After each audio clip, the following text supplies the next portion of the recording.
そりゃあ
Good evening and welcome to week 5 of Leapfrog. For anybody that is new in town, we have a league of 16 players who play for 8 weeks with fixed teams, and every week those players are allowed to make one challenge for any player that is above them in rank. If they win, you don't get points. Instead, you simply jump to the position that you have challenged. This is sort of there just so that no player runs away with it and the last week can still be interesting. And every set is a first to 5. So let me introduce the commentators for tonight. It is me, myself and I. I am running the stream, I am herding the players, I am doing all the talky mans. So if anything goes wrong, please bear with me because it could be a very long night, but it could be great. We'll have to wait and see. I am not singing the theme tune, I will save you all that misery. Alright, so our league. We have 16 players as I mentioned, and the top 2 are Super and Paladin, who have finished 2 minutes before this stream started. They were playing a set to decide which was top, and you will see the result in a few minutes, but you will have to wait until tomorrow for the full set to be on YouTube. I really enjoyed it, it was great. You want to see them on stream, Max? However, Super has to work, so it's not possible. I would love to see it on stream too. It was great. But there's not enough time in the day. Alright, following them we have Borishin, PSXKyle, Jonster and Dubik rounding off our top 6.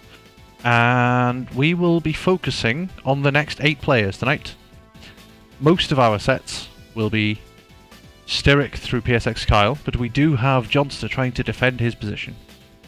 So let's take a look at what has already happened off stream. We have completed all of our sets for the week, so the rest of my night is going to be completely spent processing video and then uploading it to YouTube so that everyone can see all of these matches, which I will post to Twitter when it is complete. But we saw Super losing to Paladin in a last game, last round situation. And that was joint closest set of the week, with Air and Jonster, which also went the distance.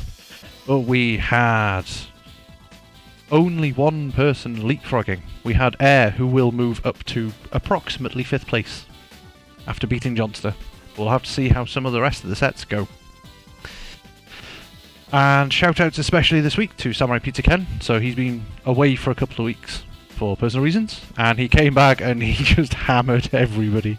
He was not holding back. He needed to make a statement and he absolutely did. It was great. Alright, for tonight, we have 5 sets for you, and our first set is going to be PSXKyle versus Ingvarr. This is a Wales on Wales clash. And if I can just collect the players a moment, we will try to get started. So, both of these players are actually my locals.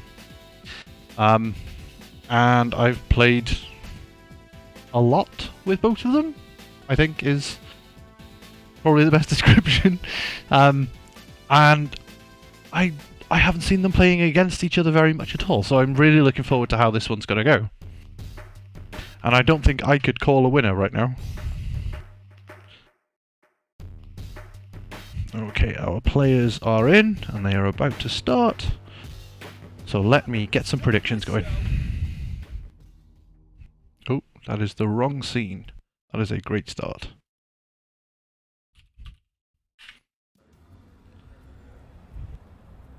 I like that in the chat, Mad Max thinks I have about 400 pairs of hands, so that I can do everything all at once. Good to see you, Max. Hope you're having a great evening. And there we go. We have our predictions up. Alright, so Kyle rocking the K-Dash, O-Yash and Rock, and Ingvarr with the Gato, Hydra and Iori. And I think this set is going to be very interesting because Ingvarr has recently been trying really hard to level up his game. And I think the biggest hurdle he's had has been picking a position in which to put Haydn. And for this set, he's put him in mid. And I don't know if that's because he thinks Gato can just clear the way and give him an easy life. But we all know that Gato is very strong.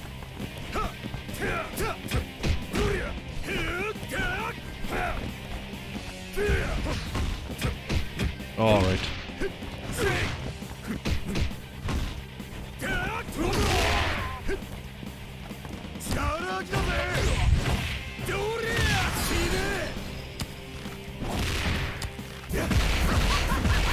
Alright, so, sorry, I'm trying to take a drink and do 100 other things at once. We have Kyle almost levelling the playing field. He only got 200 health left on Gato after the grab into super from O-Yash just does absolute chunks. But Ingvar's being very aggressive and too aggressive and going for that demon flip. I don't know what any moves are called in this game. If it's not Cronin and it's not a DP, I don't know what it's called. But he was just overextended himself and into the sweep of O-Yashiro. Now for me, Ingvar's Haydn is the one that I want to see the most this week.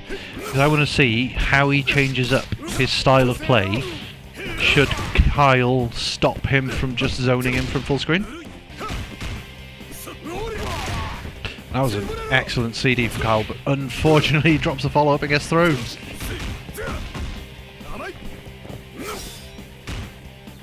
A little bit tentative, trying to feel each other out in the first game.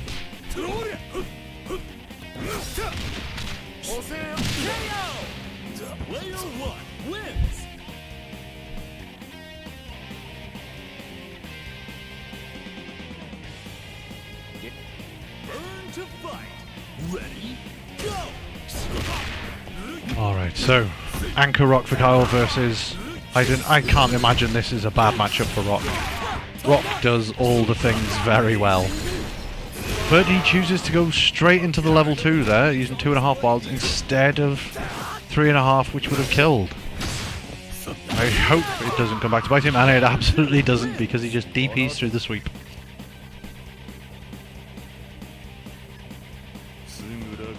Final round. Ready? Go!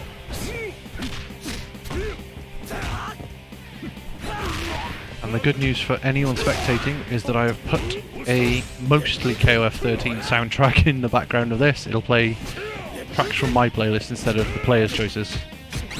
So I hope we get an awful lot of London March. Alright, Anchor versus Anchor. Rock versus worse Rock. And Ingvarr drops the combo, and that's going to be 1.5 bar.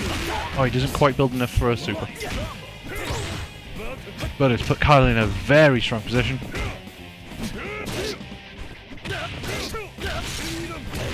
And he's dropped it again! And that's dead. Ingvarr does not want to win. First game to Kyle.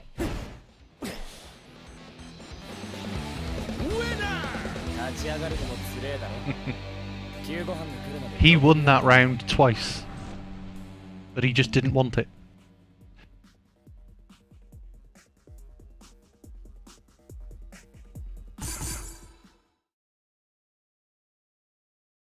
Alright, let's see if he can regain some composure and not let those 2 drops at the end put him off enough to lose. Round 1. Ready? Go!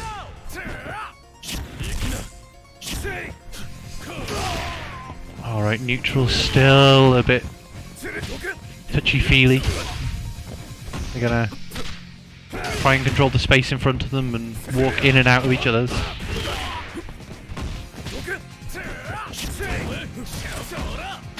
But a blocked Iron Trigger into a punish. It was nice from Ingvarr. Alright. Lots of pressure coming out from this Gato.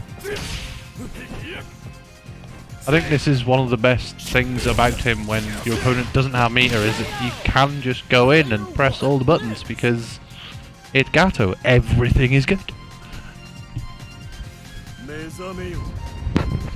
Stand your ground. Ready? Go!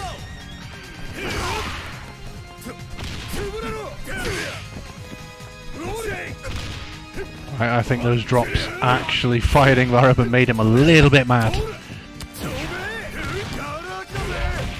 But we've got grab into grab. With everyone complaining about Cronen's DP into DP, no one complaining about Oyashiro.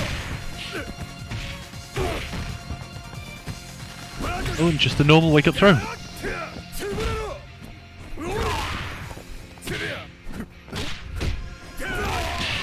That's a couple of times now.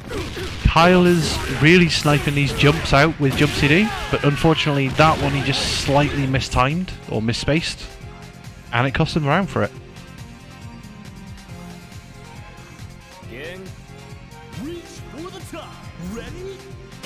Alright, are we going to see a reverse OCV from The Rock?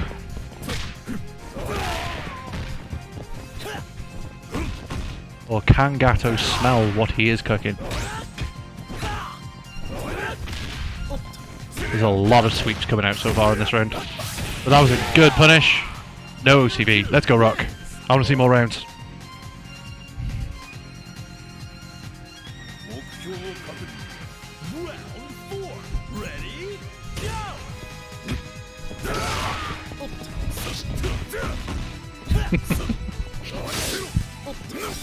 I think in the chat we have the correct response from Jonster.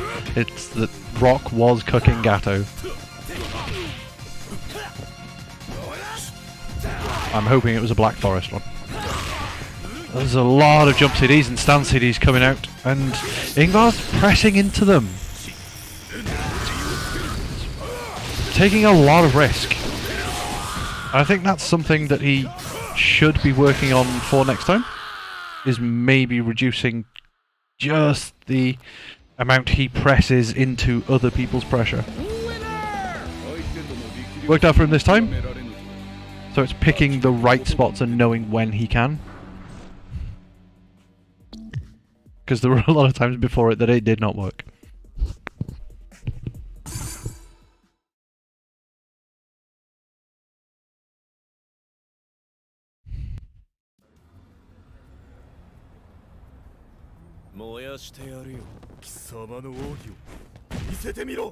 Round 1. Ready? Go! Alright, back to first round. Gato going in, pressing all the buttons. And anybody new to the stream, or coming back this week, may have noticed that I now have a Nico reward redemption, which is a wonderful thing for anyone that's old. It takes the stream back to 1995, where the entire fighting game community used to watch Japanese players playing at glorious 140p, with Japanese players typing all strings of W right across the screen. So that is a throwback for everybody that's old. Round 2. Ready, go! It's more about the feels than it is about the look.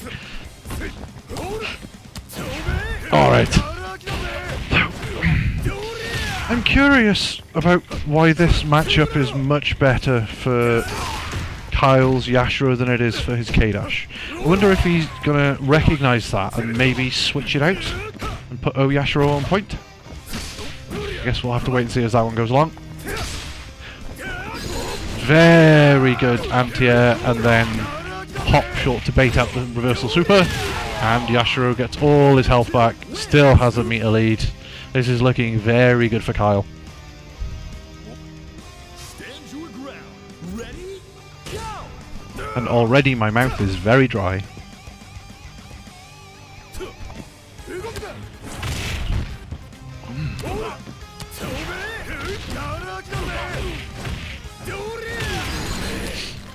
Command grab into super, so that is going to be scaled to absolute buggery.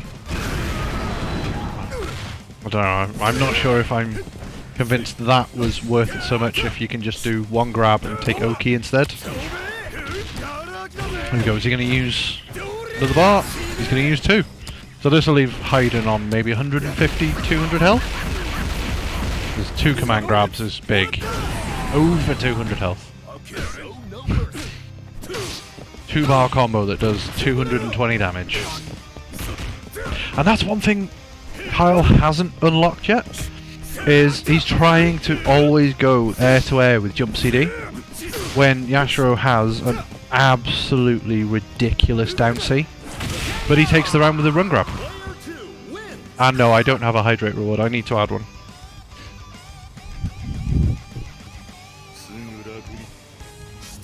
Alright.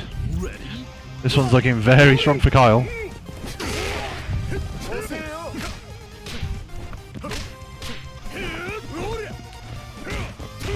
But I do have a drink beside me, so I will be sipping from it as we go along. That was an amazingly good run under. Ingvarr not ready for it at all. Straight into the level 1. This one's going to do a lot more damage, because it didn't start with 2 command grabs. And he was just a little bit too early, and that's going to give Ingvarr the round. If he doesn't drop it. Commentator's curse. Straight away.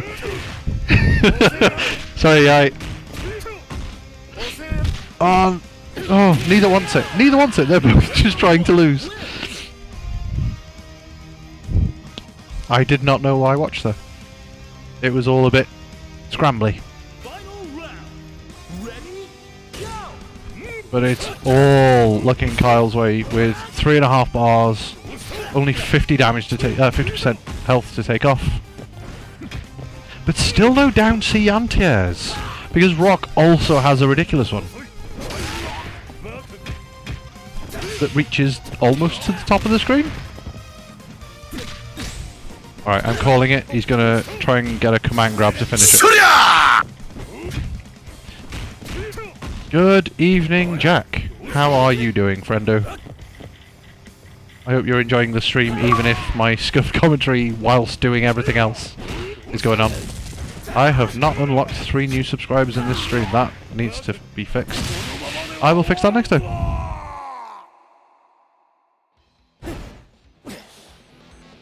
But whilst I was talking and dealing with all those other things, Kyle took another match.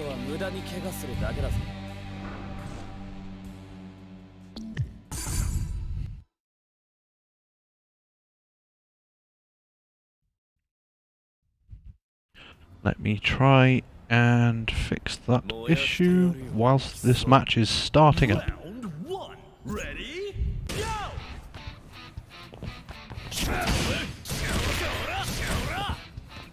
Alright, it's going to be K-Dash versus Gato. This time, the tables are turned, and it's Ingvarr that's in the corner, because Kyle got away with 2 good DPs that broke through the pressure. And both of them are pressing a lot of sweep right now.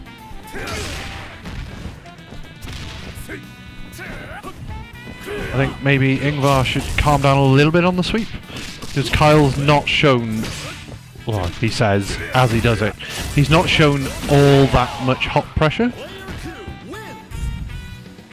to Kyle to make Kyle want to 5A so that the sweep works as an answer to it.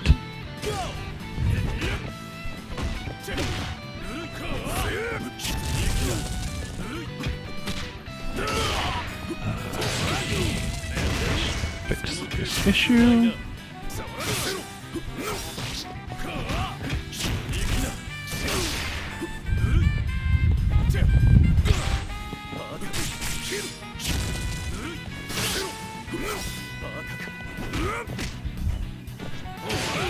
Three.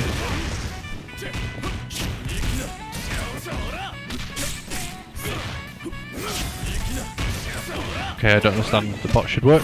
Let's see if it does it again, if I get another one. Alright. So that was a great start for Kyle whilst I was looking at my bot. Sorry about that. I have missed all of it. We are on mid versus mid, but Hayden at the deficit. And Kyle's still going with the jump CD air to airs. He's hit lots and lots of them. It's a very good button. And now the jump D. But I don't know if I'd like to see him using some more grounded anti-airs to keep himself a little bit safer, because jumping in at Hayden is a very dangerous thing. And maybe Ingvarr will start to show us some moon slashes as we go along. Or some other anti-airs. But oh, Yashiro is doing all the work right now. And that's the second time he's rolled forward in that situation. I wonder what he's thinking. And that is a combo. I'm not sure it's optimal, but it'll certainly do. As long as it starts getting Oh Yashiro in trouble. So I think that shows a little bit of lack of knowledge. So I know why Kyle's rolling now. He's trying to avoid Iori's projectile, but you should instead just hop it on reaction and you get a full punish on Iori instead of just not being pushed back. But this matchup looks like it's certainly going to be Rock favoured. He's got 5 of those sticks of butter, whereas Iori's only got 1. But Ingvarr can still make it happen.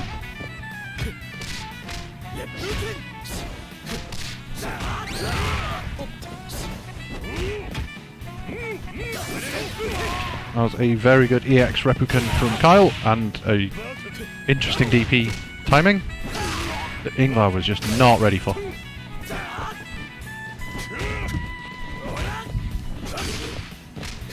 Both playing at this sort of 2 range and being a little bit hesitant to get a bit closer to the other one. But that should be Ingvar's match if he does not drop it. Or did EXDP would have killed. But he chips him out anyway by skipping neutral, and that is 2-2. And in the chat we have Jack asking how I'm doing. I am doing okay, thank you. I am very busy. I am running the stream, I am herding the players, I am talking over the stream, because my commentators are currently in France for a little tournament called Ultimate Fighting Arena. Or they are working, or doing other things. So I am doing it all on my own tonight, so I'm just a little bit busy.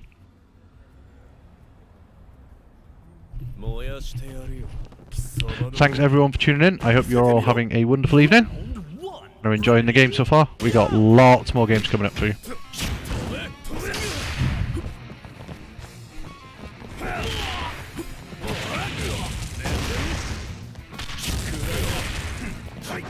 That was a bad wake-up DP from Gato. Or from Ingvarr. Who still hasn't noticed Kyle's hesitance for grounded anti-airs. Like, he can change his timing slightly to beat Kyle's jump timing, or get better space jump-ins that he wouldn't be able to air, to give himself a bit more guaranteed pressure. Or just wait and anti-air him. I don't think he's caught on to that factor yet.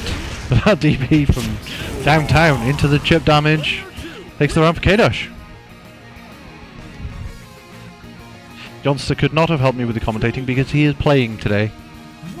So anybody that is playing will not commentate except for Super because he's my friend and I hate him.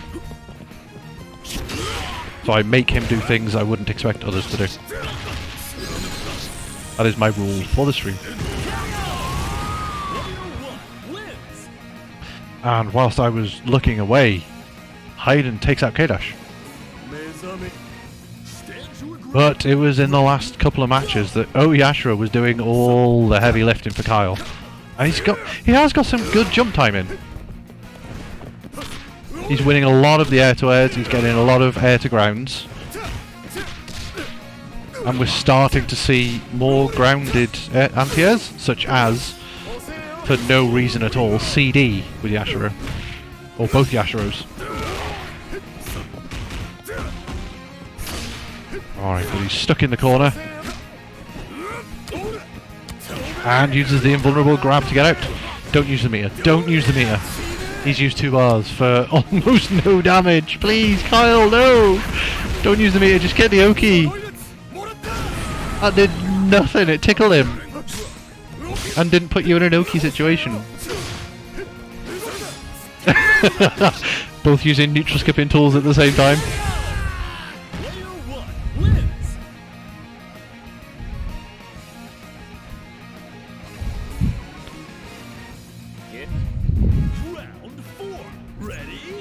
Alright, Rock coming in to try and take out this Hayden.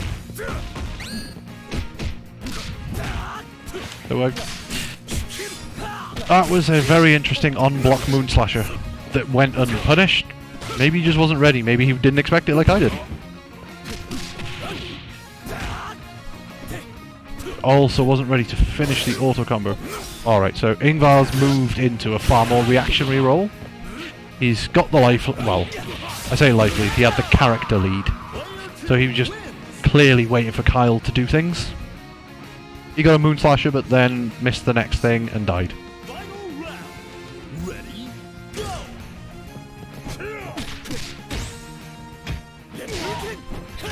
Alright, Rock versus Iori. Iori versus better Iori, or worse Rock versus Rock, I don't know, take your pick. Oh, it's not really true anymore in this patch, because Iori is good now. But Ingvarr with all the meter, I think his batting average is 1 from 4 on those quick max combos. Let's see if we get to see a completed one this time. That was a good jump D from Kyle, but it just missed. And interrupting with the DP.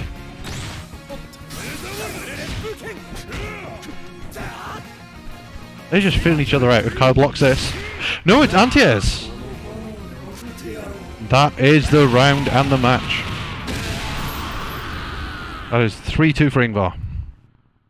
Is he going to hold his position?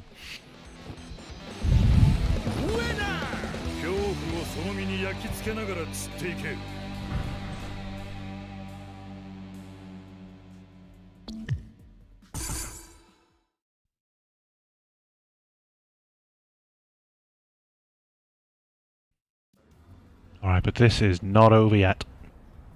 It's been a very back and forth set so far. 5 matches in.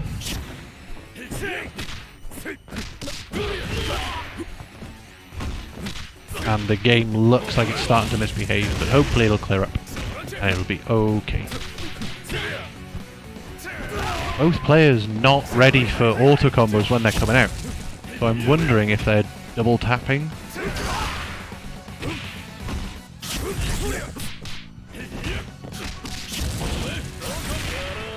But Kyle does not drop these combos. And I'm not sure if Ingvarr doesn't know K-Dash's frame data to be able to know when to get out of Ein trigger pressure.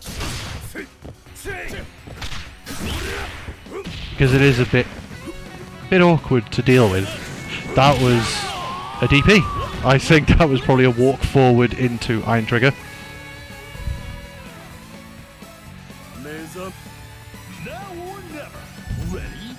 But I hate when accidental inputs kill you. But it did leave Gato without much health. And another great air to air from Kyle.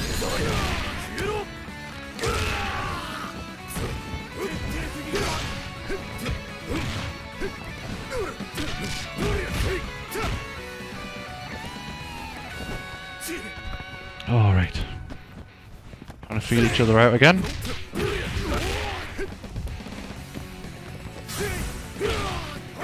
Ingvarr bringing gimmicks. I'm not sure I can really get behind it, but it did the job. Took out the Oyash.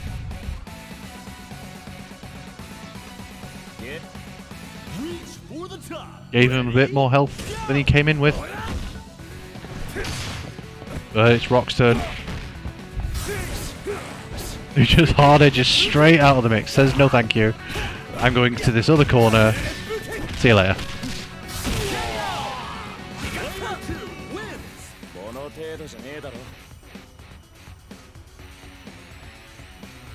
Alright, so the game is looking a bit choppy for me. I don't know how it looks on stream.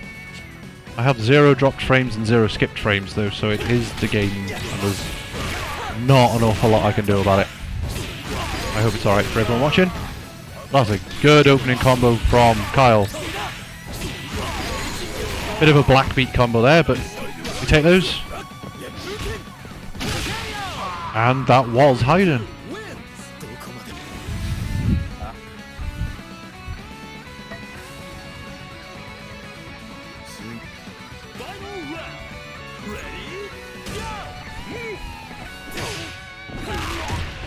Alright.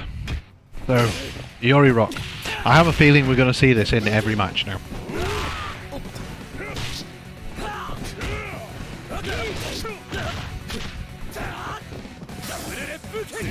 And a really good climax reaction to the fireball. I think he was probably looking for it. Puts him in a great position to win, but no option select or being prepared for the rollout of the taco and a block string into sweep, which is an interesting choice with Iori these days. I don't understand SNK. A move that is historically really good on startup and hits really high, but is supposed to be punishable now, isn't actually punishable all that well. It feels like they're just trying to get people to mash the shit out of that move for no reason. Because it's not actually that good, but people will. Round 1. Ready? Go! But I just don't understand it. But Ingvarr not blocking and Kyle dropping immediately.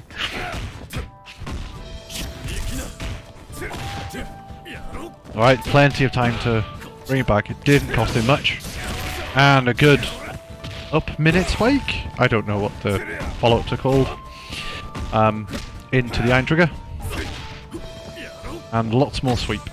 There's one thing I would like to see Ingvarr do a lot less, is pressing sweep when he hasn't set up the meta.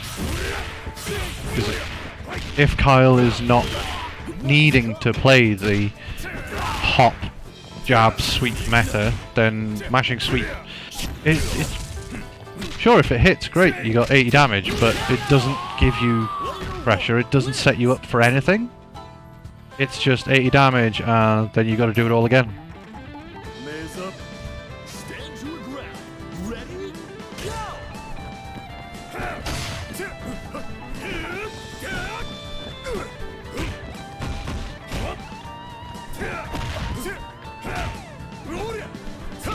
Alright. And for once, Ingvarr beating Kyle out of the air. But he goes straight into the grab, and do I need a James Chen? Is this going to kill? I think it will. It should. Yeah, that's dead.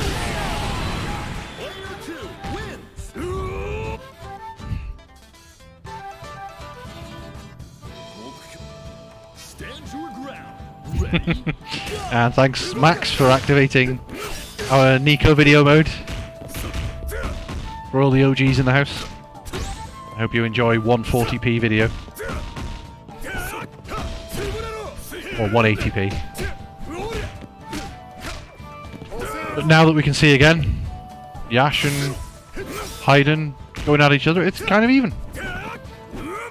I'd have expected Yash to have much harder time getting in without EX grab, because his EX run grab is projectile invulnerable, but we've not been in a position where Ingvar's been zoning him well enough that he's needed to use it.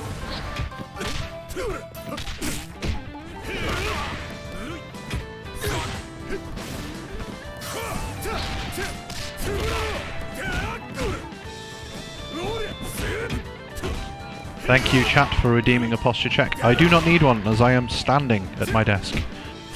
I have cranked it so that I will be standing up for the duration of the stream. And as I say that, Haydn takes out the Yash. So it's all on Rock. This is... it could be bad news bears.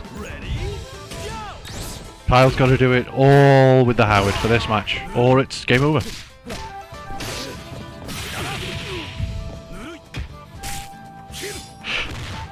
That was an interesting punish on the Moon Slasher. Maybe he just wasn't ready for it. I think if that's one thing that Kyle can take away from this, is that if he had a stronger punish game, he would have won more of these matches.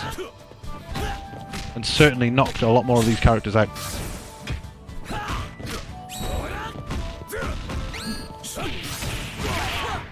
But a great guard console roll into C EX hard edge. Takes out Haydn. So, Iori Rock again. Let's see, these two players have gone to the last round in every match, I think. Maybe there was one where it didn't. Shows, despite the score, how even the set is. If every match is going to last character. And that's one thing about KOF, it's a game where the score doesn't really represent what you've seen before you. Like, it could be a 5-0, but every match could be down to 10 HP.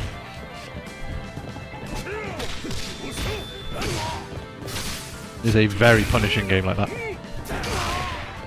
The Rock's gonna do it. Reversal EX Fireball?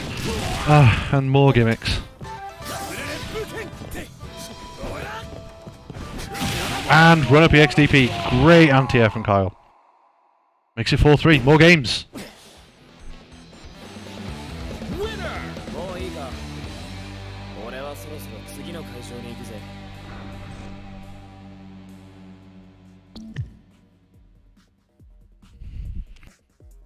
Alright, Ingvarr taking a minute to think about it. Order select. Are we going to see point Haydn? No, we are not.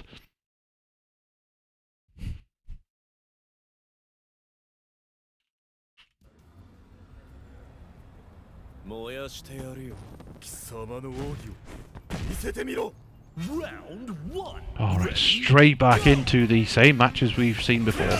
No changes.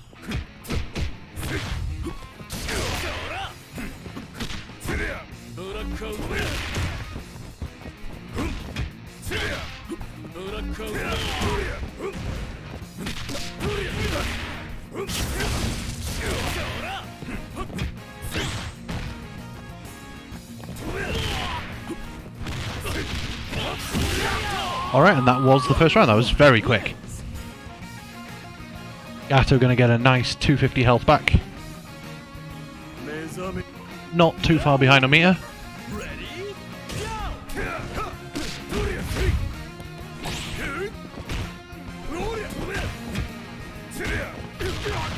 But this pressure with Gato is proving too much for Kyle this time.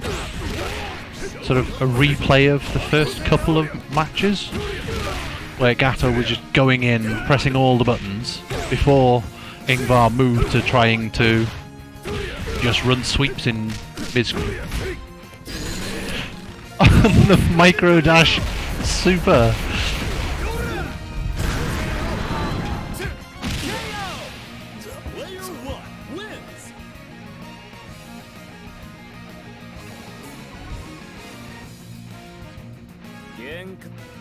Round 3.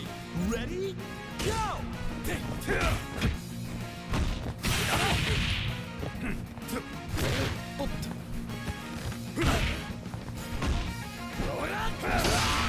Alright, so for Kyle to stay alive, we need a reverse OCV. Let's go, Kyle. You can do it. I don't have a Giles theme redemption yet. I need to make one. But he almost threw his whole life away. Ingvarr could have quick maxed from that far D. Orgon's crouch C into Fireball to punish it. I think just slightly wrong choice. It's a bit of the pressure getting to Ingvarr maybe. EX grab, that's gonna be the not gonna be the round? No, not quite. Punish and signs of life.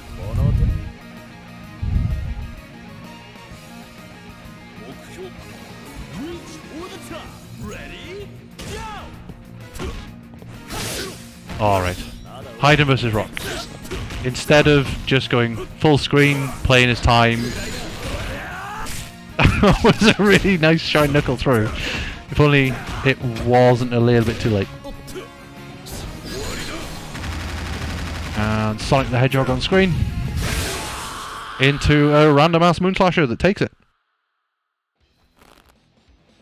And our first set is 5-3 to Ingvarr.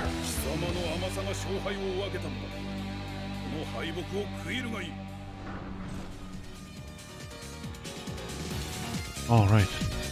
Because I am the only one... Oh, that is not right. Let me fix.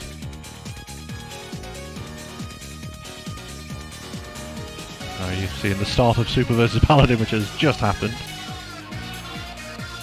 Alright, let's talk about the match arena instead, whilst I do other things.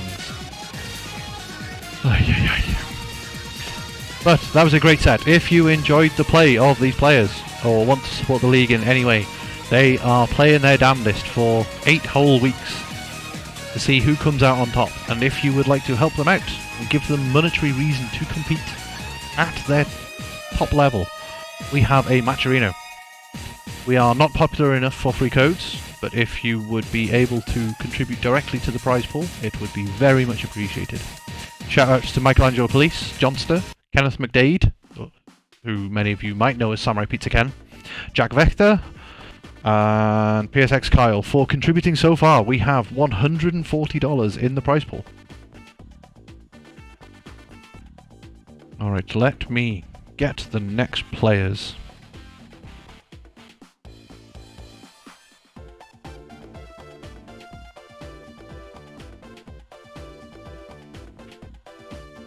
There will be lots of little bits of me being slightly quiet as I click all the buttons and make everything work. But our next set is going to be Maysey versus Paladin.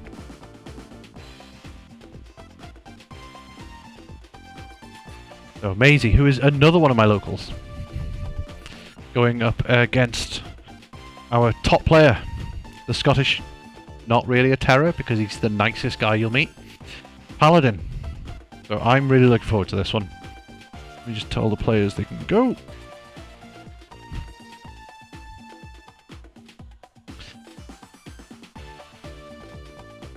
And we shall sort some predictions out whilst I wait.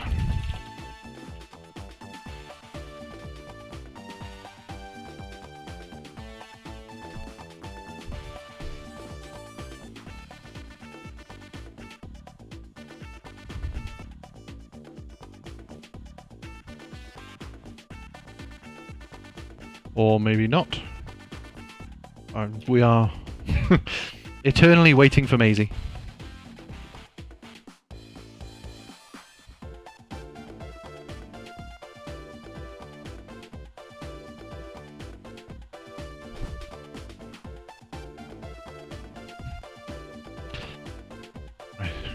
Bear with me, I will go and try and find our players.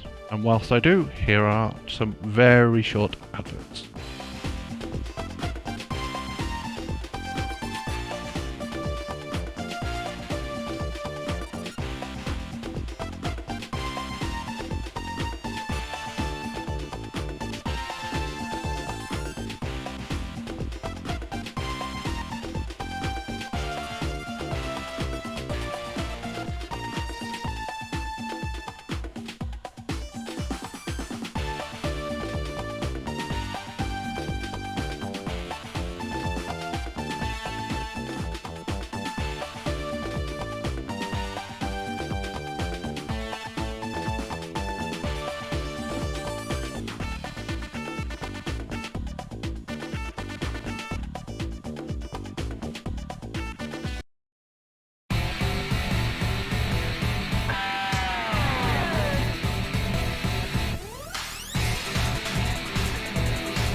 Okay, I think we finally actually have the players joining.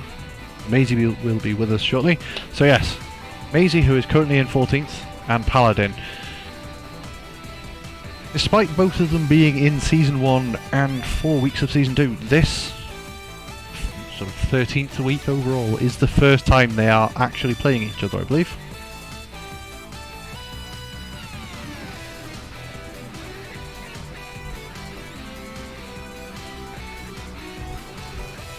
Right, Maysey is in the game but not in the lobby yet. And in the chat, the Mad Max wonders why I don't open it up to EU. I can't herd UK players correctly. And welcome to the chat, Freaking Cam Player.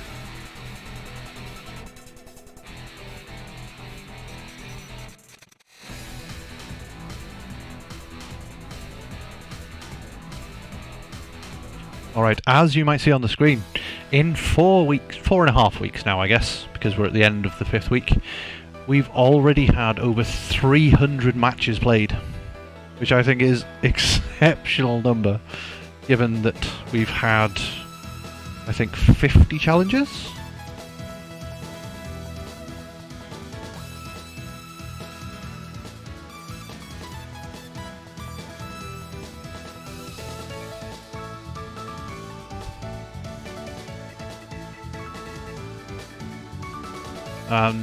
I have questions in the chat asking why Maysey is half naked. Maysey is half naked so that everybody will see it and be intimidated. Either aroused or intimidated. I'm not sure which. But it will certainly put you off.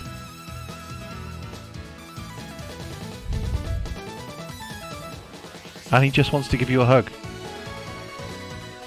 And who's to say he isn't fully naked? I don't know what the rest of the picture shows. I'll have to wait and see. Follow him on Twitter at SMBFMaysey and ask him.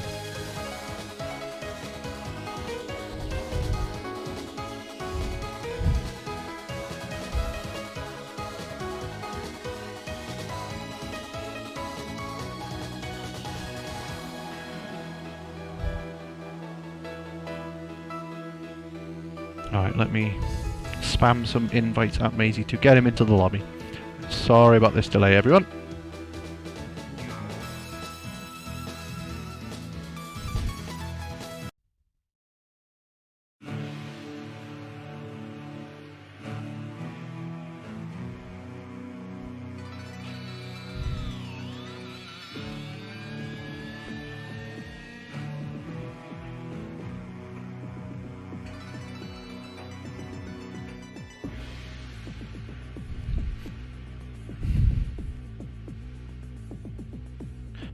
Have some music instead. I will be back in a moment.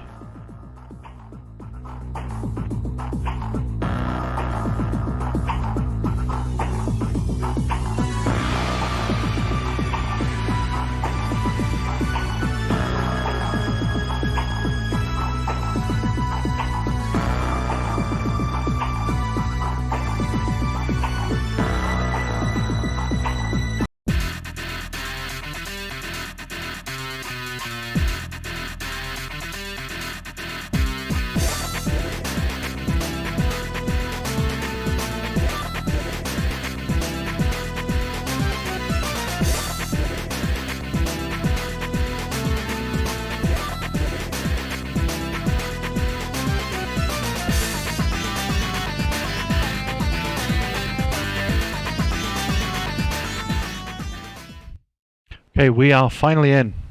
Let's get a prediction going. Paladin versus Maysey. Paladin on player 1 side, Maysey on player 2. All grappler team versus Yuri Kyoleone.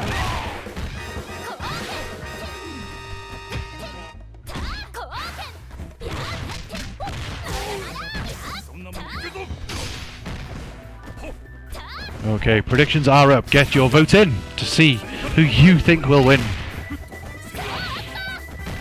Alright, Yuri is not going to let Clark get away with any of his shenanigans here. Paladin plays against probably the best Clark that we have in Samurai Pizza Ken regularly, so I expect to see lots of matchup specific knowledge. and avoiding the Frankensteiner is certainly one of those things. Reach for the top. Ready, go!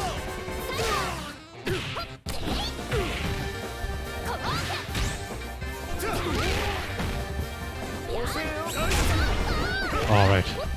So Maysey has improved recently. He's been a lot more patient with all of his characters instead of constantly trying to get on top of your face and press all the buttons.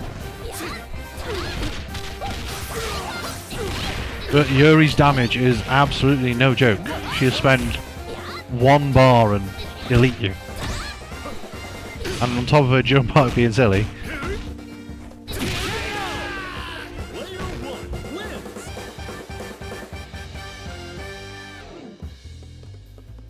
Stand your ground. Ready, go! Alright, first match, down to Dinosaur. And a good read on the forward A, but nothing from it. And a good guard point with the down C.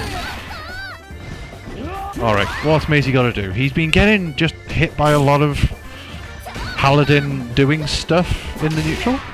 Like hops into buttons, into reads on the presses, and that's going to be another half of Maysey's health for 1.5 bars. But the Dino takes out the Yuri. After that Rambo weirdness, I think that was probably Demon Flip. Input just got a little bit messed up.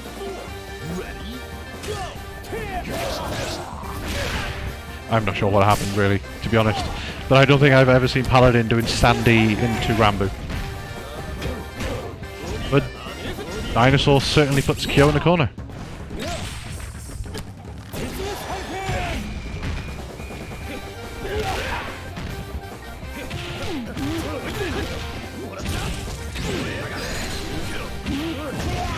Alright, that is good use of meter from Paladin. No, or not, it didn't kill. But the down forward D into up kicks does. That is 1-0 for Paladin. Looking very strong there. Not looking like Maysey's going to challenge his position yet, but that is only the first game. Let's see if Maysey can make the changes he needs to be able to take out these characters. Are we going to see him put in Dinosaur first? Because the Dino did more against the Yuri. Yes, we are. Nothing will stop this show.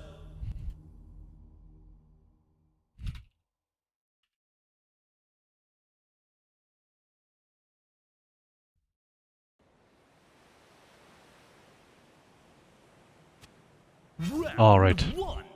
Yuri Dino. Can the Dino take out the annoying little girl before she sweeps the team this time? It's an interesting choice of DP, but the empty low just gets armor grabbed. Oh, the game looks a little bit choppy. I don't know if it's the players or me. I again have no frames missed or skipped. I assume it's the game and not me for now. But Yuri does the job. Takes out the Dinosaur, keeps half her health. We'll get about 1/4 of it back. She's looking mighty healthy going into the clock that she steamrolled in the last match. Wake up Frankensteiner this time though. Not prepared for it this time. Having beaten it so many times in the first match, I guess he just didn't think that Maysey would press it again. I think Maysey does not realise that Cypher is not good on block, unless it is very meaty.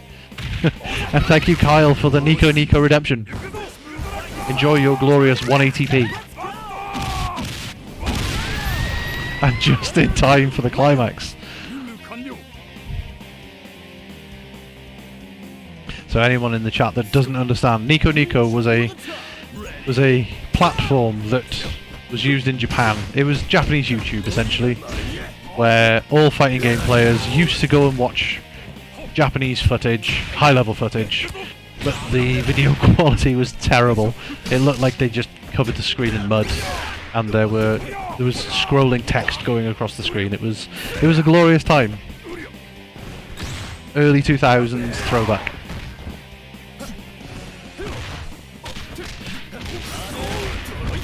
But back to the game. We have Kyo cleaning up after Yuri, but Maysey stopped with the Frankensteiners, and the game stops for half a second for no reason.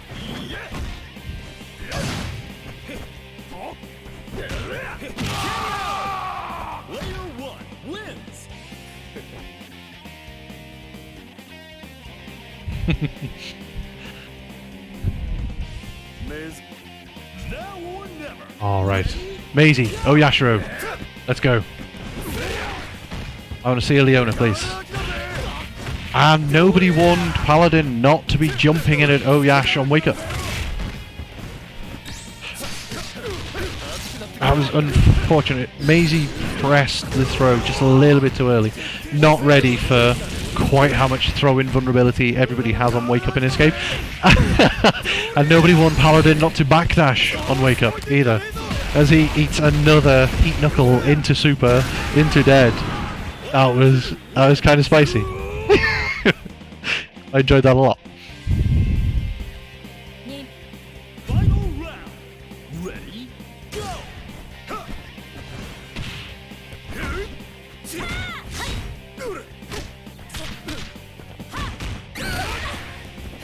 But Leona, last time I watched Paladin on a tournament stream that wasn't one of mine, Leona was touted as his signature character. And I kind of see it. I think it's Kyo, but Leona is no joke, as she just wipes out the Ash to make it 2-0 to Paladin.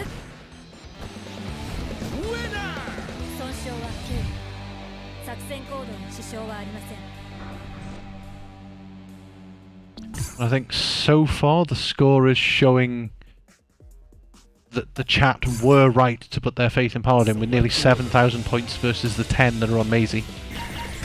But we still believe. My local boy can still do it. He can make the changes. It's about to be a party up in here. And the chat is just saying, nah, no he can't. I believe, yes he can. I want to see more games. I want to talk over more games. I want 9:30 to roll around for Super to finish work and come in and commentate over more games. Ready, go. I literally have all night. As Maysey starts with the anti-air grab.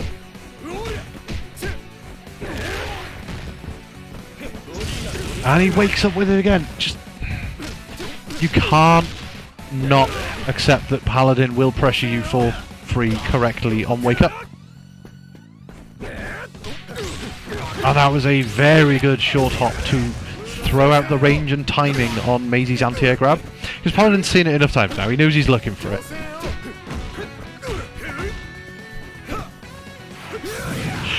And a bad old XDP. Good reactions, bad spacing. So I think we got to let Paladin off with that one. He's in the lead. He's got another DP. He just wants to meet her. And the cross up which blows up the anti-air grab. Stand your ground. Ready,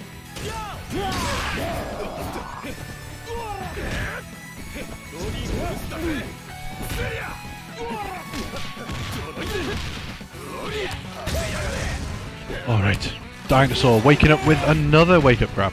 I think it's easier for Dinosaur than it is for Yash, because his has armor, so it's slow, and it means that with the jump ins Paladin has to be ready, and you can't option select a jump out against it. And Paladin suicided. Tried the DP, got armored, round over.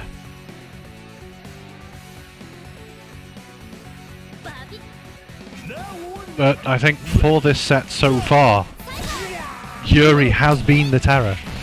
So can Maysey build himself an answer to it? EX leap grab with Dino is not that answer.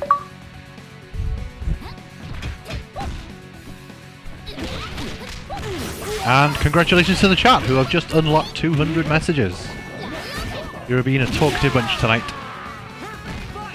So thank you all. Wins.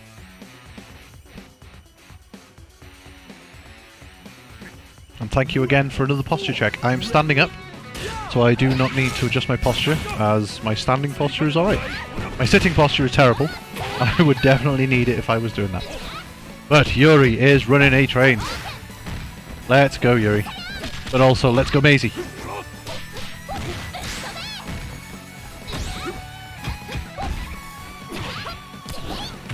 And that's one thing about all of Paladin's characters, is that their down Cs are all tremendous.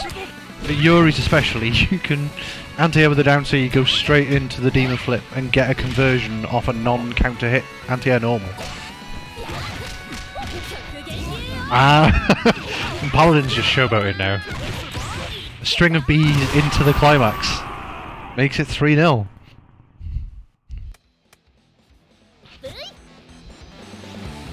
It's the, I've got those inputs. I know how much meter I've got. I'm just going to do the thing. Instead of the B&B that he knows he can do every time, he's just making up combos. I think that might be a bigger mental shock than just the loss on its own. But it'd be interesting to see if Maysey can hold it together enough not to just get steamrolled from this point, having seen Paladin making up combos that just taps into climax.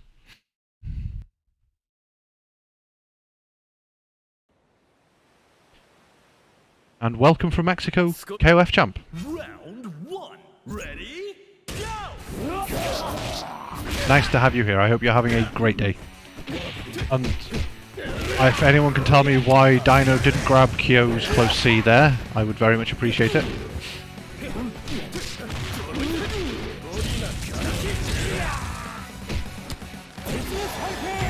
But he does that time.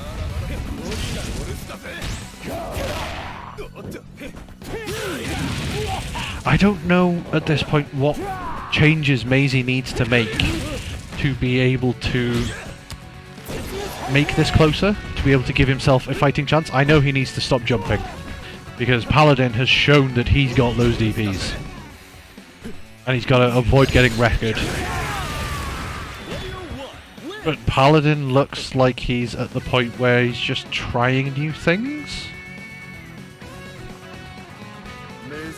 Because I don't think I've ever seen him try to whiff punish with a Rochinagi like that before. I mean, it was cool. I very much loved it.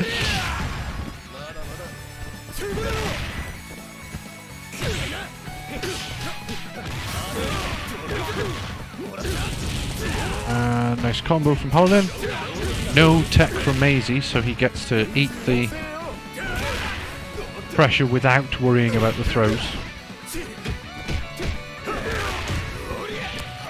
And that was the Paladin hallmark. Those very well spaced and timed CDs that will just clip you out of anything you try into some ridiculous amount of damage, because Paladin's Kyo is stupidly good.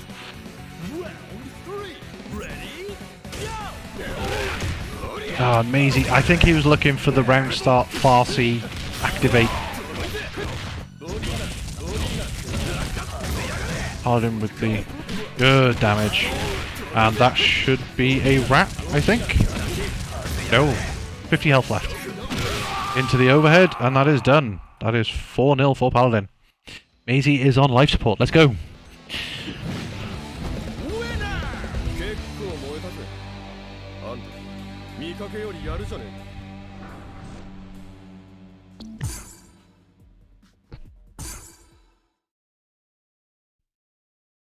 I think Paladin might be feeling himself a little bit, having beaten Super earlier in the day.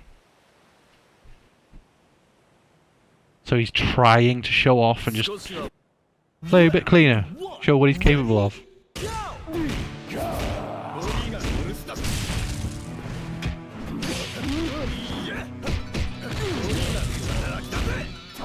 Oh, and no punish on the Wrecker Chain. I think this is one of my favourite things about this whole league concept, is that players can get a lot of this experience to find out what they're missing and where to improve, because those Wrecker Chains need to be punished.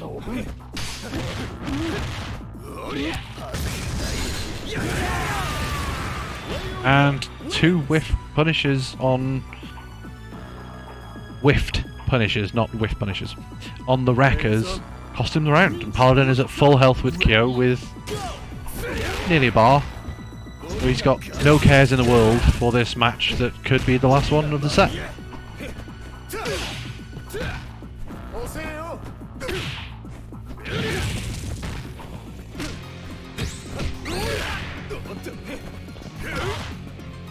Alright, Maysey.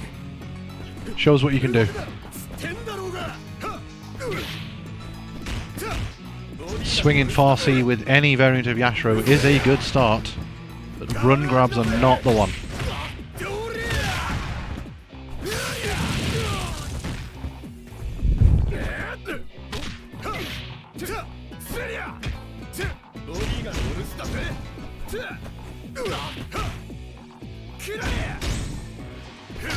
Alright.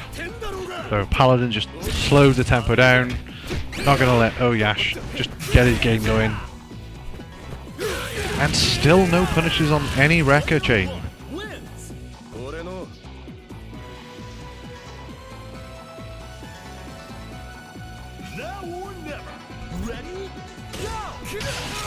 And this time he gets the round start Farsi into Quick Max, but he drops it immediately.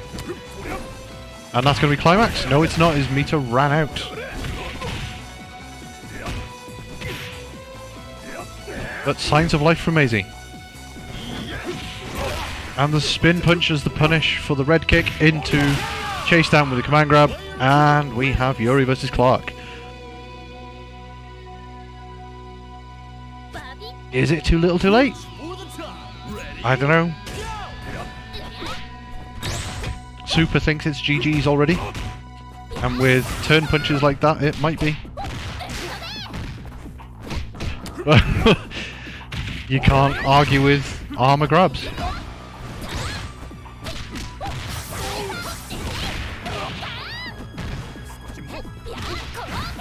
Paladin not expecting Maysey to not tech, but he doesn't need to. Yuri just does ridiculous damage and takes it. That was a straight sweep, a 5-0 for Paladin.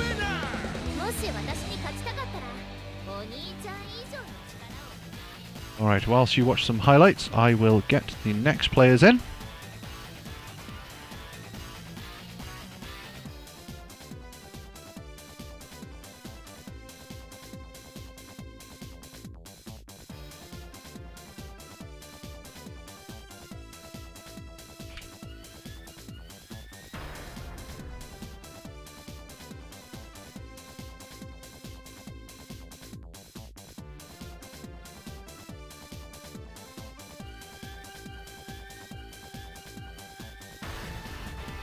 Alright, we are nearly halfway through our games for the night, and our next set should be very interesting.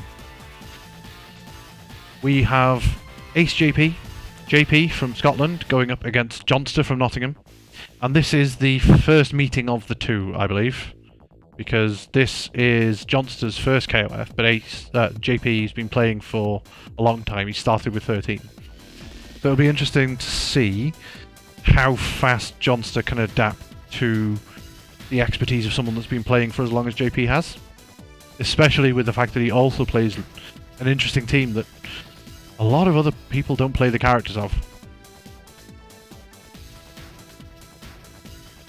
If you are enjoying any of what you see and would like to contribute to help the players win more money or to give them motivation to play their best, we do have a match arena. We do not have any free codes, and we do have people trying to make the funny number, and we have a pot at $169.69, and thanks to PSXKyle with The Price is Right, and Jack Vector with Jonster Doesn't Like Fun for their contributions this evening.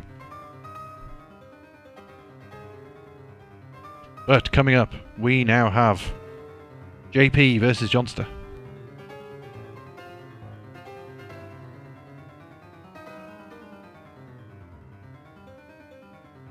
Let me clear the previous prediction and get the people their points.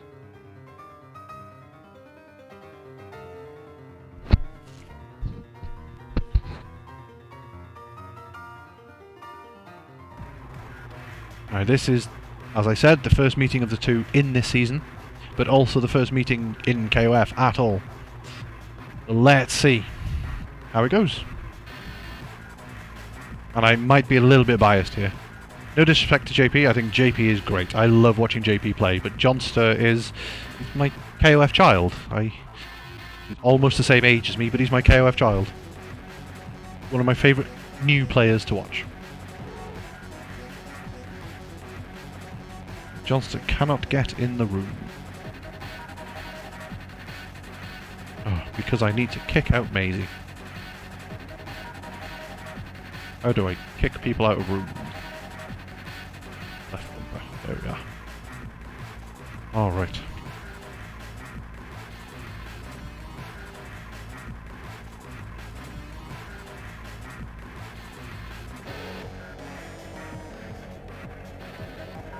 Alright, so yes, Maysey maybe a little bit salty.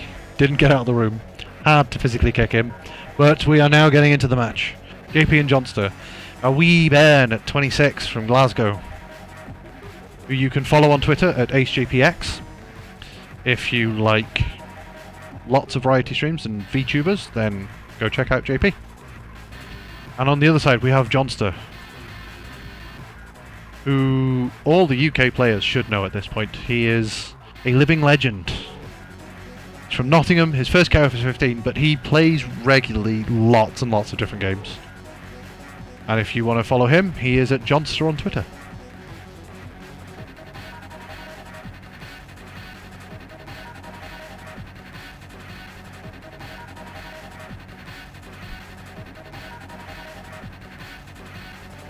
Okay, so whilst the players are starting, let me get a prediction going. Round 1. Ready? Go!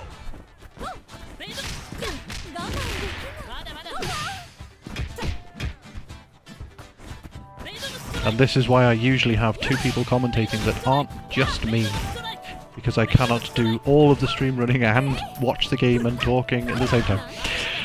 I am not that talented. But let's go. Predictions are up. Game is on. See what happens. And I think this is something Jonster needs to very quickly get used to, is that you're not going to be able to jump in on Luong without her pressing down B and just low profiling it.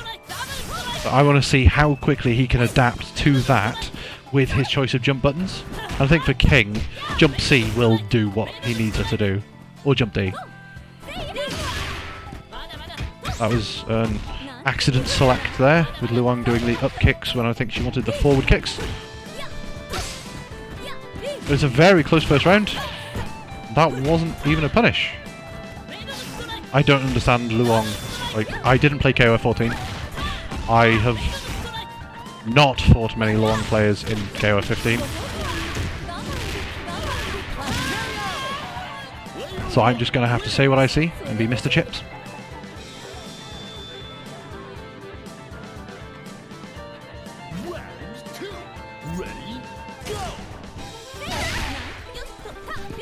But Luong does enough to take out King. And the Shermie comes in, and Shermie presses the Shermie buttons, and another round in the way of Shermie. I think this is something we'll have to get used to, because Shermie does that.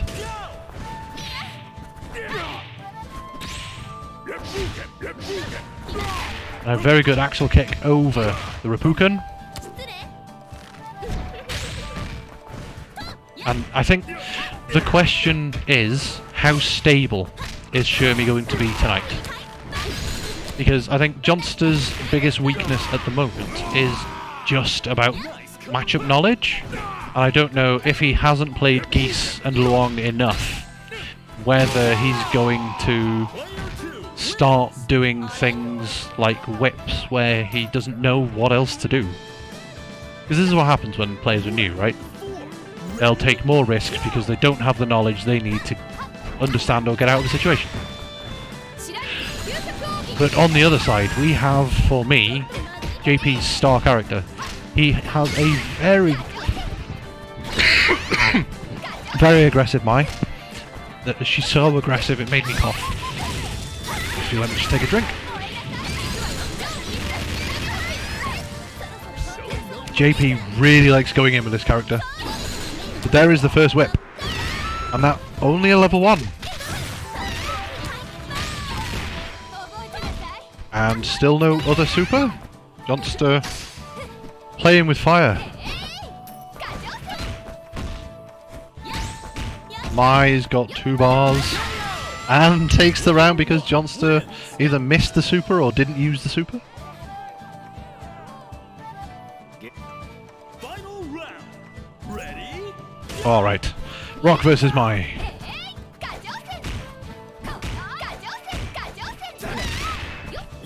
I feel like the odd EX Ripu can, yep, come straight out with it to just try and get the fans, but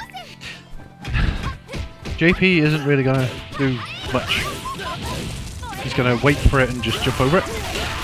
And the wall cling into the massive damage from Mai. Evens up the entire set, but a mistimed Oki gets thrown. And well-spaced CD from Jonster. It's so tight. This could go either way. And an empty jump. Oh my god, he didn't finish the combo. And a jump CD from Jonster takes it. 1-0. Jonster holds.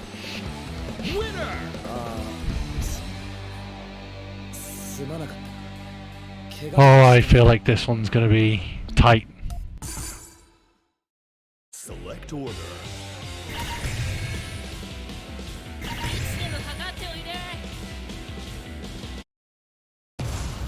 It's about to be a party up in here.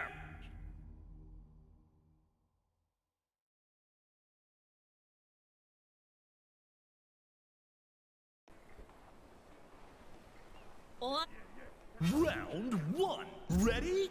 Go!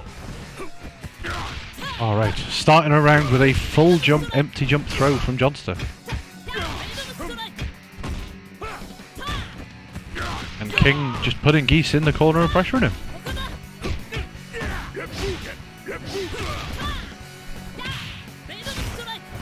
This is a position I've been in myself many, many times. Being an Angel and Mary player and not having many ways around King's fireball game without meter. Being in the corner there, it's not easy, it's not nice.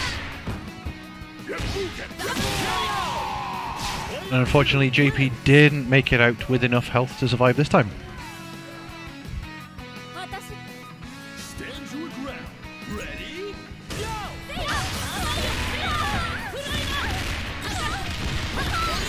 This is a great start to the Luang round for Jonster. The least familiar matchup of them all, and he's taken almost half a health straight away.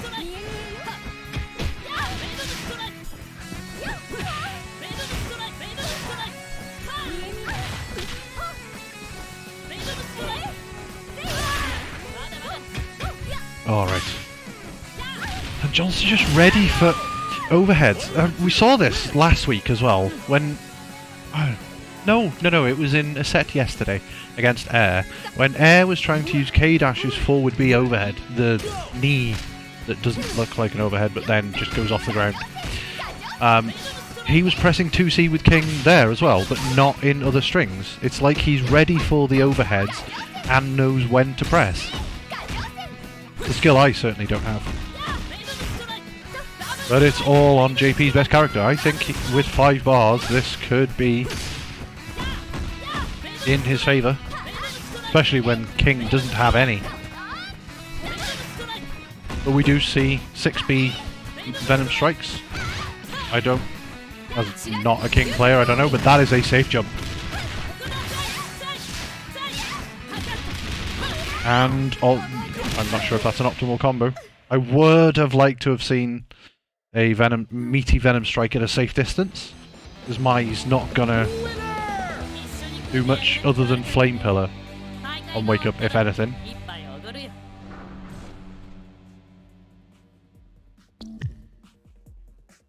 But JP has time, it's only 2-0. The first 2 games don't count, especially if they're the first games you played in the day.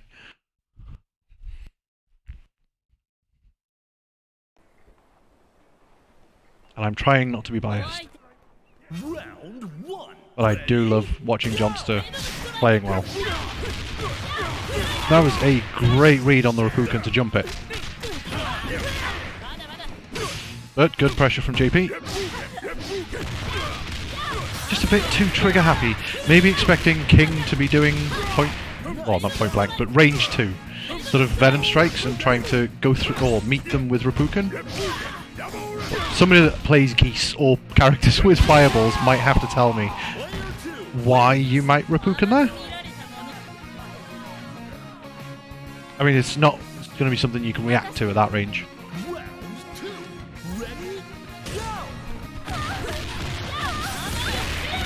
Alright, and King with her non-cross-up button.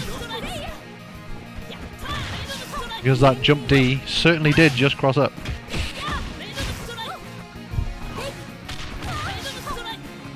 Almost immediately deletes Luong. He's not making it easy for JP at all. Let's go JP. Show us what Luong can do. I think it was unfortunate, it was just frustration there maybe. Use the time between the rounds, get your head back in the game, let's go. I want to see more games, JP.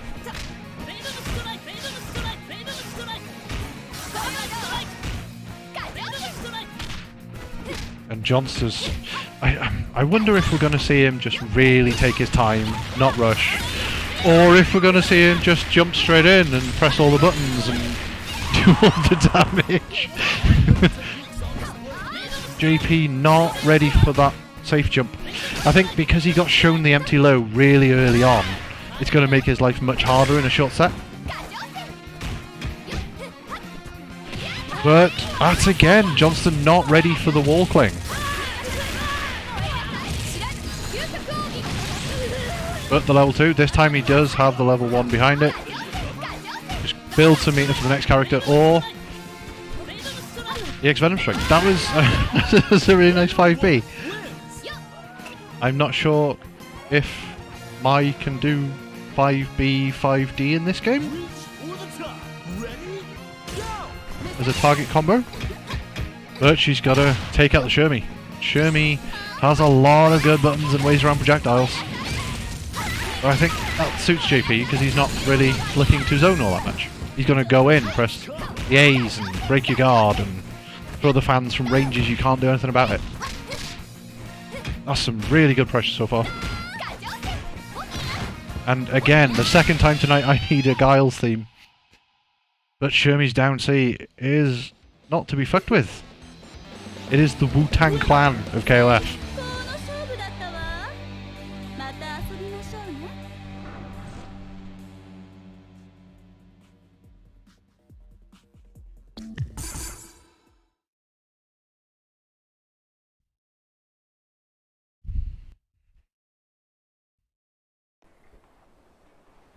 Alright, 3-0 for Jonster. Round 1. Ready? Let's go, JP. Come on. You can do it. You've got Geese on the front now. But you're just eating a few too many of these jump-ins. Let's see if you can just tweak your game a little bit. Maybe take a little bit more time. Not try to go into the projectiles with Rapukens, but I'd say try and make it so that King has to come to you. But now King has the life lead, so I don't know how Geese can approach this matchup, because how do you get King to come to you when she's got a 50% life lead? Can get round your Rapukens.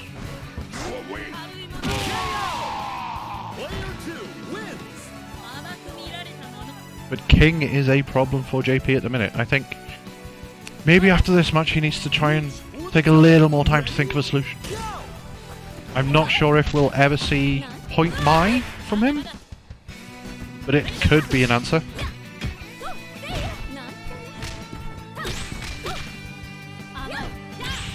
The thing I hope this set does most is convince all of the Jonster haters. So in the UK, Jonster has a reputation as a meme character, a meme player.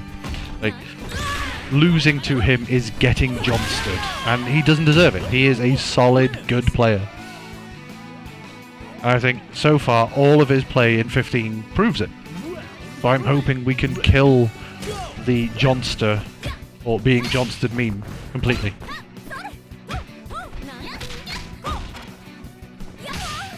There's a nice down C. But Luong in a good position. Shermie in the corner. Bad whip. Not sure what that one was about. Maybe just trying to interrupt and be a bit mean. But we gotta not throw these matches away. Pretty even at the minute. And the run grab, grabbing the flicker kick. What are Luong's moves called? I have no idea. Both players just not pressing things now.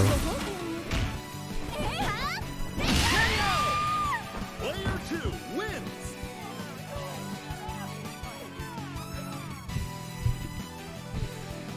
Round 4. Ready? Go!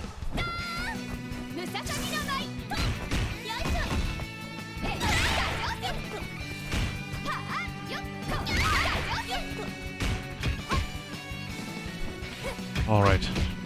Can JP make a dent? Let's see Mai versus Rock. And Jonster drops the combo. He thought he was on the wrong side. I bet he input the forward B in the wrong direction.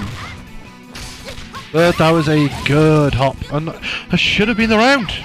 I hope this doesn't come back and bite JP. Jump CD and a command grab. That's not damage you want to take when you could have had the round. And another jump C. But 5A takes it. 5A takes it. Let's go.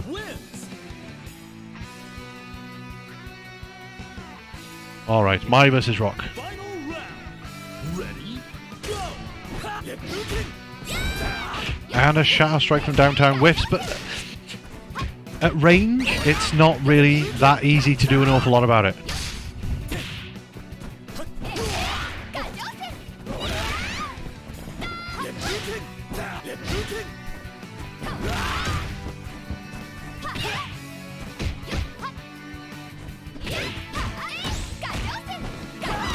And good read on the projectiles to jump over it. I am trying to do hundreds of other things. And another wall cling goes uncontested. I hope at some point Jonster runs out. No level 1, level 2. JP had the match, won. He did the wrong combo and didn't win it. A great 5B anti-air. And Signs of Life 3-1.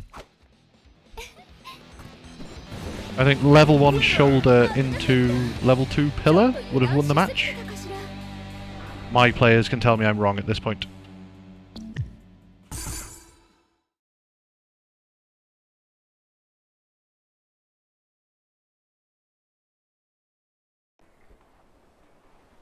Alright. That was very close. Let's see if that affects Jonster's mental well-being. If it affects his decision making, because he might have felt that he should have won that one, and he's now starting to jump into these Repukens and double Repukens and not block on wake up. I think that loss might have hit him. But JP getting hit by the safe jump again. Nobody's trying. Maybe it was level 1 counter super, because in previous sets we've seen JP is good at reacting to jump-ins and other things with the counters. And there it was, and it was a non-meaty overhead that blew it up. It's almost like I can tell the future. If I really could, I'd be good at this game. Round 2. Ready? Go!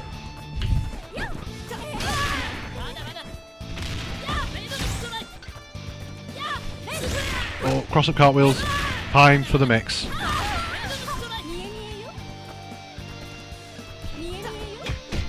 Interesting forward roll there from JP. Jonster not ready for it at all. And to be fair, I wouldn't be either. It is the last thing I would expect somebody to do. A tornado kick of his own. Also catches JP by surprise.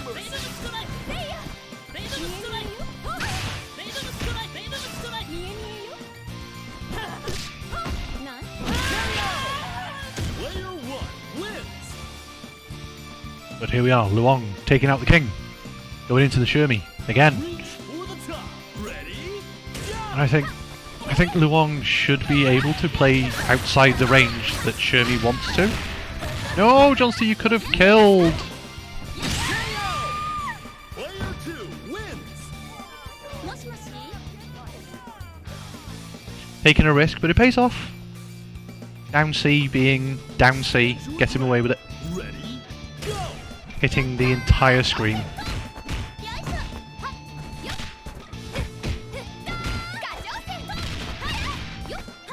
And a nice jump D, and then down B. But the... I don't know what that move's called. The jump down B. That's what it's called, jump down B.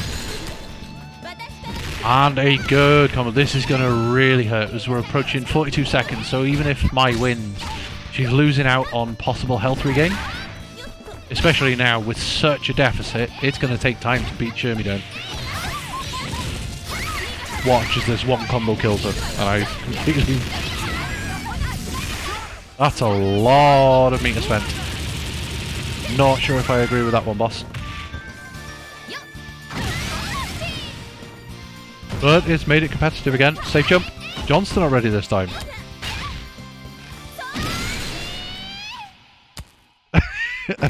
And with the post-whip super as well. He does love doing that. And it does look fun.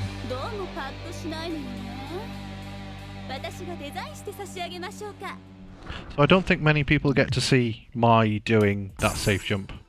So climax into down forward D. Is it down forward D? Whatever the slidey double kick thing is, and then you just hold it. It's automatic safe jump if you get the down forward D right. Get ready for a battle of titans. Alright. Could this be the last match of the set? I don't know. We're back to Luong Mai Geese. So we've got Anchor Geese mid-Mai. It'll be interesting to see how King deals with Luong just barreling towards her without the meter to do anything. Or meter even to get out of her mix-up should Luong start to hit you. I think the plan is going to be keep her away, press 5B full screen to fake out Venom Strikes to get her to jump and then hit her with one, or wait for her to jump and down C.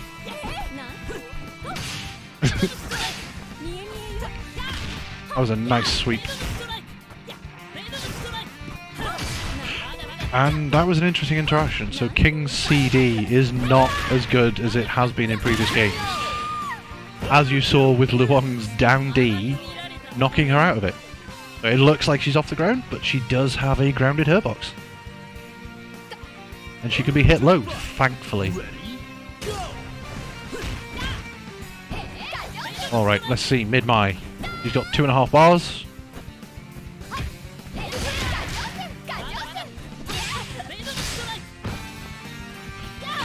And I wonder if this change is because JP feels more comfortable with Shermie and Rock going into Geese. That was a weight-up climax and a half. That is... Bye-bye, King. It's over 42 seconds. She gets most of her life back. She builds enough meter when you're playing her aggressively. I mean, it could be the right decision. We'll have to wait and see. But Mai has not been doing great against Shermie in the matches that they've gone head-to-head so far. And that is another jump in that Shermie's got, and that's going to be level 1, and that's going to be a dead Mai. Oh, it's not. I failed James Chan. I am so sorry. He'll be rolling in his grave.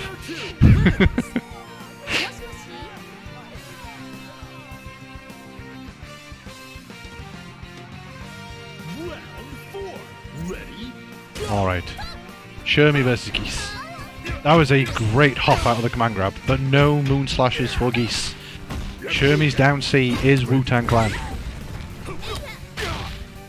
And they're both just throwing out the reversals. And a command grab, you cannot parry the grabs. And another one. Oh, I would have done another one. This is looking tough. No confirm on the stand B. And the grab again. And another one. Oh. Thank you, Jonster. You can't be afraid of parry if you're just going to throw the parry. Alright, thank you both. That was a great set. I enjoyed that one. Right. Let me sort out the next one.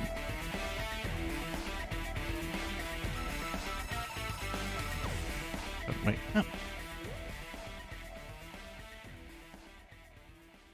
Alright. But before we go into it, I am going to take a quick break because I need to refill my drink. We will be back momentarily. Don't go anywhere. We have 2 more sets to come.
Welcome back. We are in our final stretch of the evening.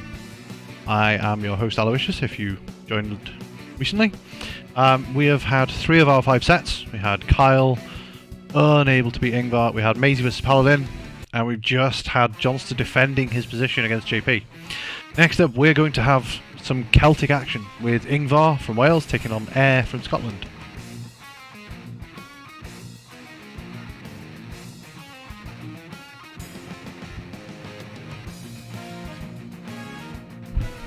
Alright, so this is double duty for Ingvarr. He managed to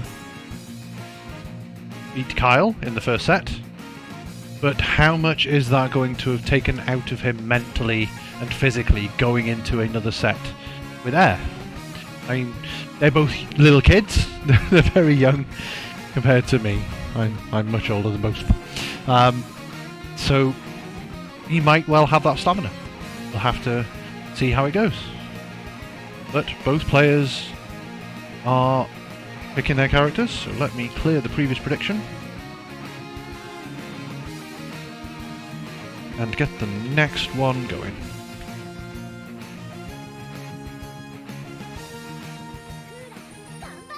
Round 1. Ready? Go!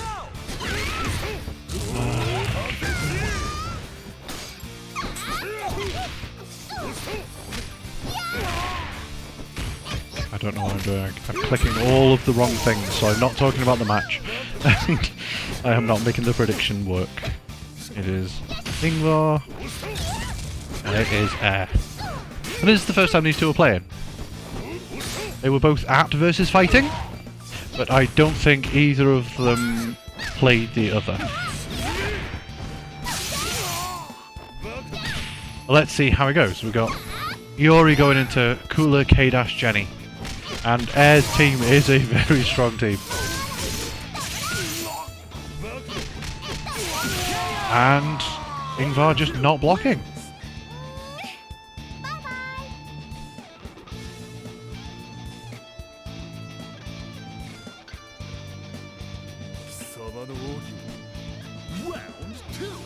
Those of you in the chat, you can now see the profile players for each player.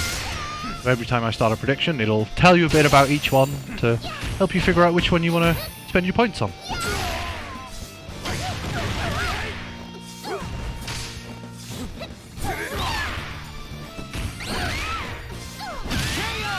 And for all of the Scottish players, tonight's a very good warm-up for them. They have a tournament in Glasgow on Sunday called Maximum Impact Glasgow EX, or MIG, as I like to call it because I'm lazy and acronyms save me time.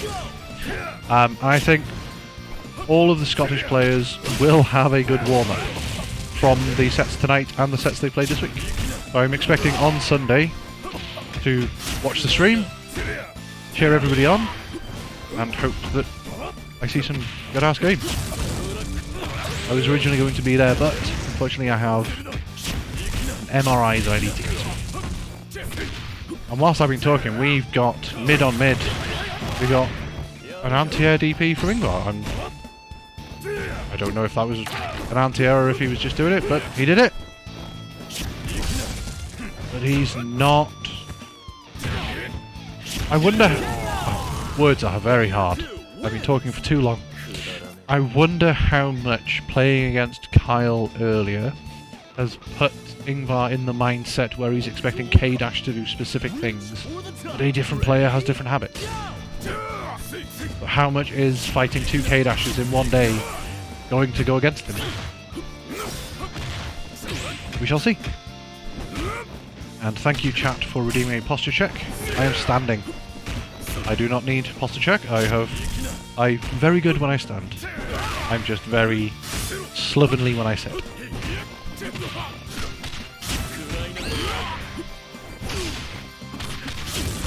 So if anyone wants to spend any channel points, I recommend throwing them instead on voting for Player of the Week. Or maybe using our new Nico filter, which will take you back to 2000. And that is 1-0 to Air. We did not get to see Jenny in that match.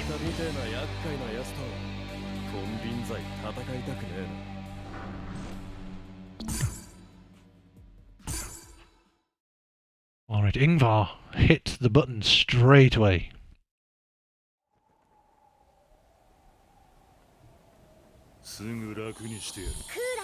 Right, let's change our view and have a look at the predictions. That looks very jank. All of the points went on air. So, either nobody wins or everybody loses. That's my favourite kind of prediction.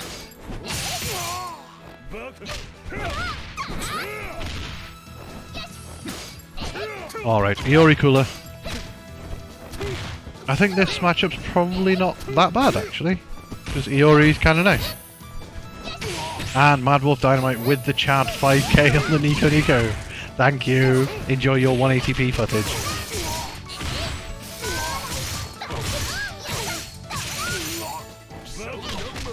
Alright, the matchup might not be that bad, but I think blocking on Wake Up is a bad matchup for Ingvarr at the minute. He has not blocked a down B as a meaty once. I think if he wants to stand a chance, he needs to.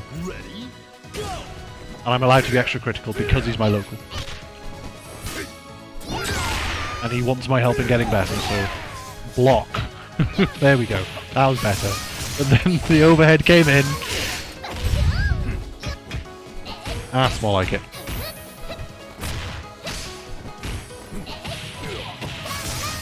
But Air is putting on a combo video. Why? Can a cooler player tell me why he's not DPing at the end? Player 2 wins.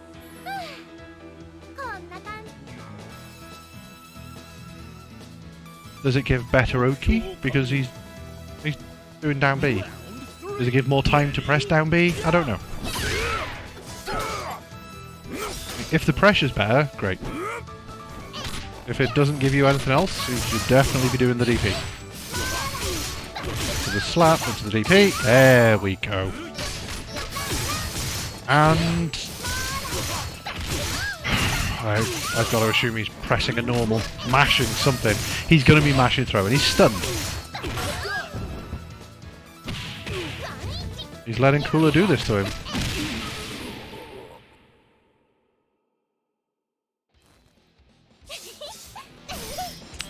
I think the chat are looking very right with their prediction, unless Ingvarr can do something to change these bad habits. Because you shouldn't be getting hit by down Bs on Wake Up. Like, it is the least scary thing. Well, I mean, it's the least scary thing with most characters. Coolers is kind of scary. Nothing will stop this show.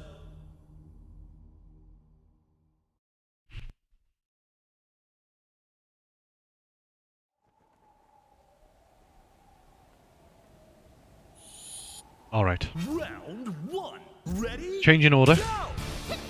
Gato hard on Iori. Wait. It was Iori first last time, right? Have I missed a match? I don't know, I'm trying to do a million things, so I think it was Iori first last time. But Gato is just getting bullied in the corner. I think Air can smell blood. He's just going in, no fear, going over pressed buttons, and that was almost another stun. Ingvar's Abare is currently very, very... I know. Let me redact that. I won't say his Abare is very bad. I will say he is making a lot of the wrong decisions. And they are all counting against him. Because Air is taking advantage of every single one. And sweeps. More big commitment. He's going to... We saw it against Kyle and we commented on how much sweep was pressed. And I think Air maybe watched it and saw. And a Moon Slasher. All Air had to do was stand still. And it came out. And another sweep!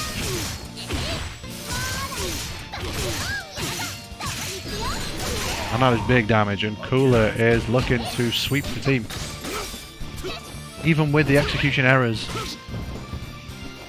The punish wasn't big enough to really make her worry. Yeah, and the Fireball cancel into anti-air down B. Scotland are very, very, very good at anti-airing you with a down B. I'm yet to meet a Scottish player who does it badly.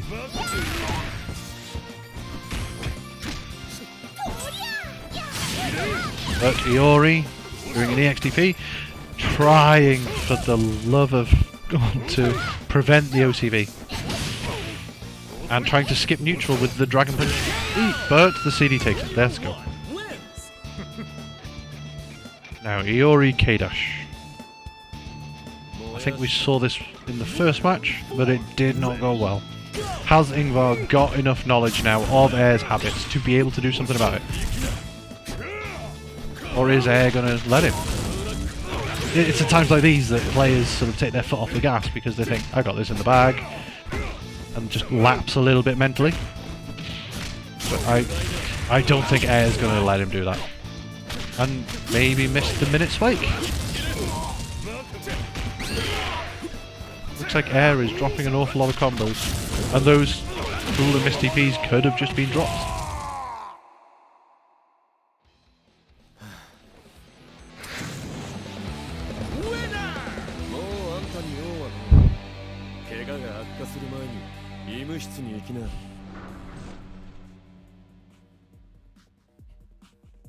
Alright, 3-0 to Air. Some changes have to be made. If it's not to the order, it's to the mental process. I think the order wasn't necessarily the issue. It was the bad choices that were made and taken advantage of. But another order change comes out. Nothing will stop this show.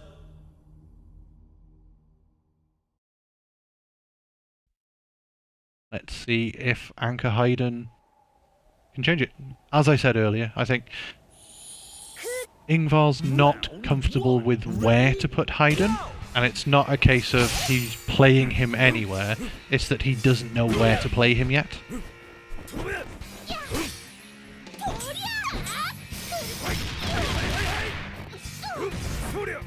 But the bad guess in neutral. Trying to skip having to play it a little bit by just, I'm going to flip kick and... But it works out this time. And another bad guess. That down forward, that forward B, I don't know what the input for the little hop kick is. But he's been using it an awful lot. And Air has started to cotton onto it and punishing him for it. Because whilst it is decent anti-air, good priority, good hitbox, it's not a free button that you can just press and get away with. And Cooler wipes Gato.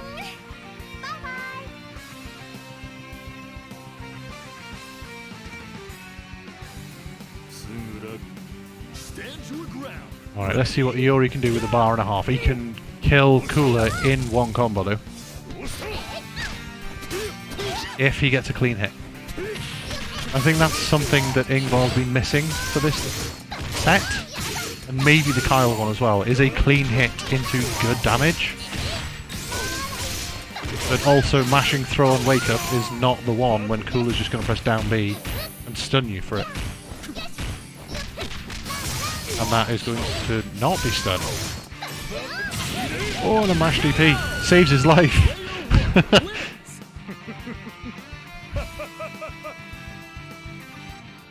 But how many more times is he going to mash throw and get hit with a low and die for it?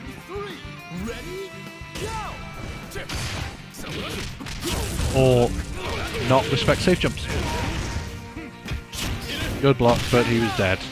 There was a way out, but with so little health, Air also having 2 bars, I'm not sure if a guard console roll or a blowback would have really netted him all that much. Round start 1-inch punch. I'm sure that was an iron trigger.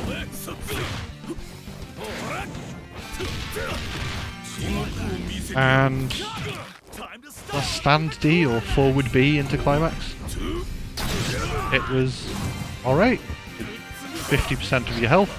You can get an awful lot more for 3 bars with Hayden. I think that's a problem at the minute. And thank you all, we've unlocked 2 hours of streaming. But thank you all for being here for this time. A lot of time listening to me talking. I appreciate you all for being here. Air with the fancy combos. He's dropped it. And well, a throw punish will do.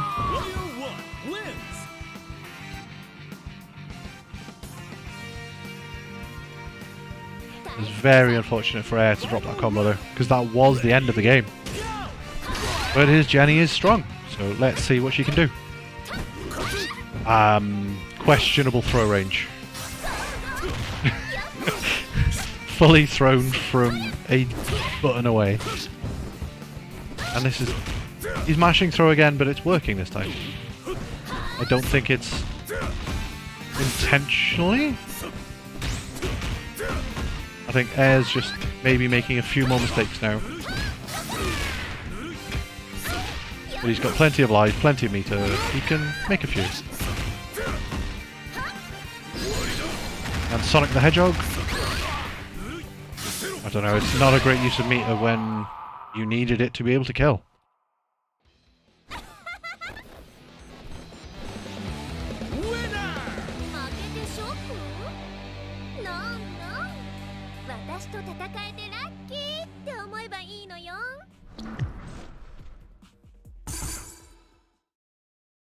So I think that super should... I can't words anymore. Words are hard. I think he needs to stop trying to use that super as a space control. He needs to instead be... When he's behind, he needs to really be making advantage of every hit he gets. So instead of just throwing things out into space and hoping they hit, you've got to confirm into more damage. I mean, it's the reason we don't see people doing blue max. And it's also the reason we don't see people mashing throw on wake up when Cooler can press 2B. And that is another stun. I think Ingvar's got to be disappointed in his performance so far. But he's got two characters to try and keep himself alive.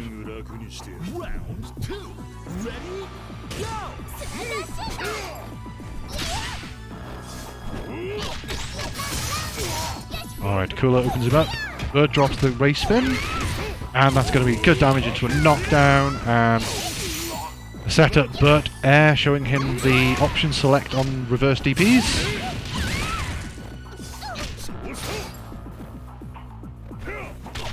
And that was a good hop into nothing. Wonder why that led nowhere. Maybe the race spin just didn't come out. He's got it now. Into the corner, into knockdown.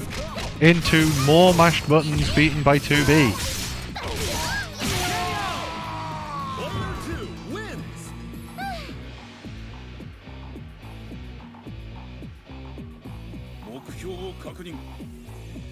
Alright, Hayden, it's all on your shoulders.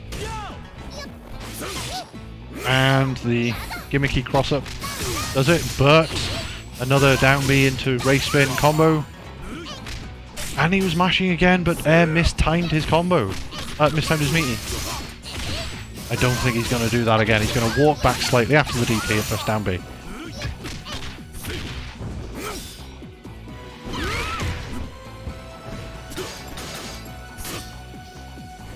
Air is in a very comfortable position. Guessing with moon slashes, but going unpunished.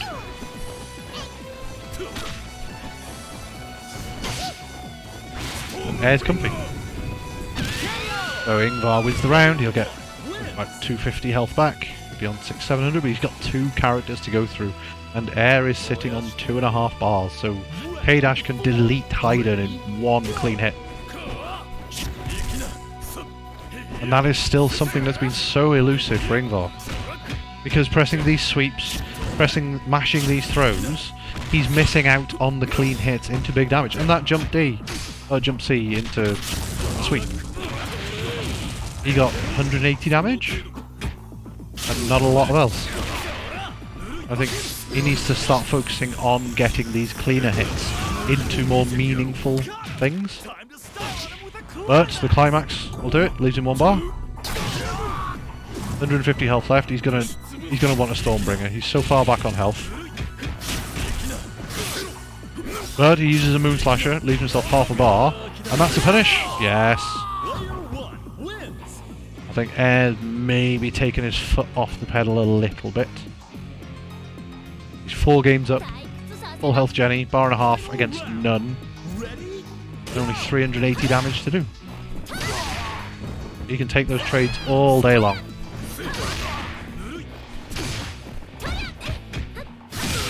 And Moonslasher dies. That is a clean sweep. That is 5-0 for Air. Alright. The usual thing, let me show you some highlights while I set up the next set.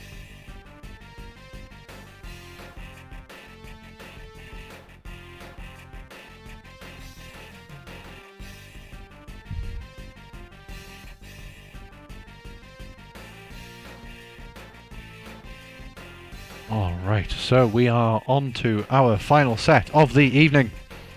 Our headline set today is Icarus versus StiRik. Now, I've been very impressed by Icarus's play in previous sets that he's had. And I want to see how he copes with StiRik's style of play. So what we're going to see is lots of backdash forward Bs with Athena. We're going to see lots and lots and lots and lots of cycle balls. We're going to see really evasive play.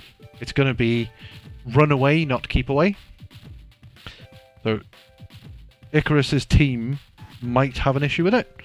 I'm sure Cronin won't have a problem with anything, but Leona and Shermie will have to work to do their damage.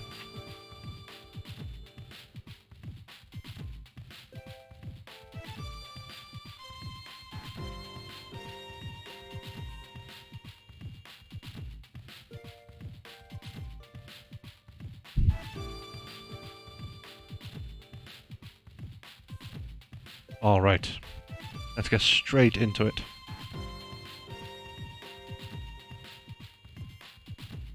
Let me clear the previous prediction, for which everybody gets their points back.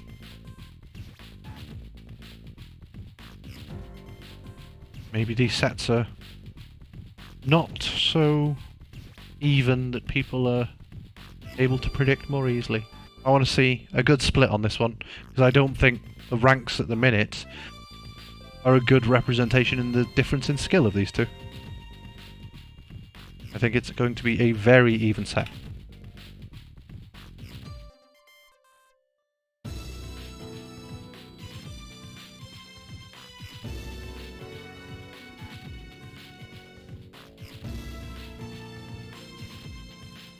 Alright, get your predictions in as the players are going.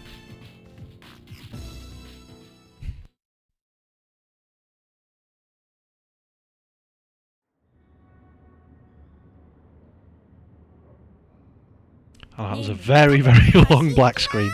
Round 1. Ready? Go! Alright. So, StiRik already where he doesn't want to be, in the corner, but he's going to start DPing out. And this was the story against Samurai Pizza Ken yesterday. StiRik had a lot of DPs go whiffed and punished, especially with Nakaruru, but also with Athena. But now we're settling into StiRik's groove, and somehow he avoids the Moonslasher. I think this is going to be the test of Icarus.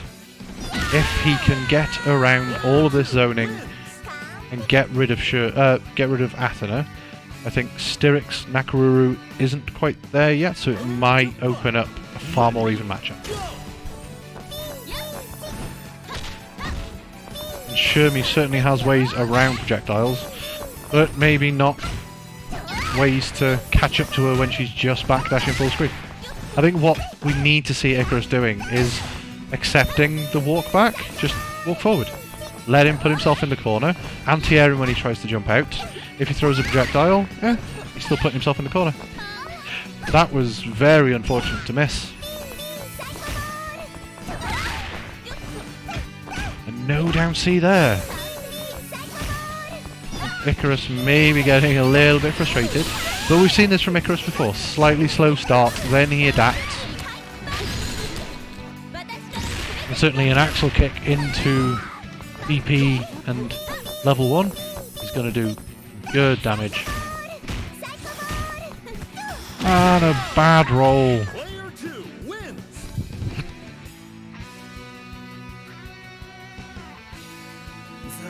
Alright, like I said earlier, the first 2 matches don't count.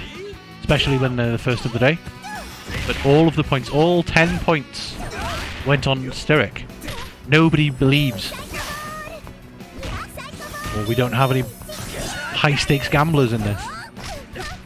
That was almost it for Icarus. That could have been a huge confirm. And this matchup is a very odd one. If you play Athena like normal Athena, it does not go well for her. You've got to really change up how you approach the matchup with her. But she has some decent ways around Cronin stuff. Her 5D goes over down C. She can do an awful lot of things to make him do stupid stuff and make his life harder. I definitely don't think it's in her favour, but it's something that Athena can do with her tools that make it less difficult. Just different.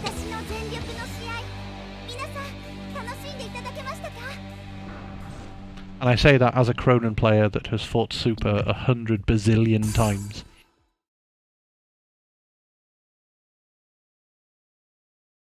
She can do stuff, you just gotta do it differently to how you normally would. It would be... I'd very much like to see Icarus try and put Cronin on point. Because Leona works in the middle and Shermie works on the end. Because if you have one bar, then Athena gets completely shut down on her Psycho Balls. She can't throw them without the fear of taking 160 or whatever damage it is that the gun super does into you running up and getting pressure.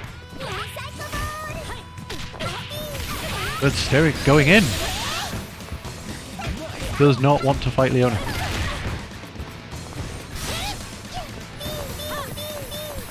Causing Icarus to just run forward. He's trying to get him there and just make it so that he can force a commitment into the run, and he's going to down C at some point.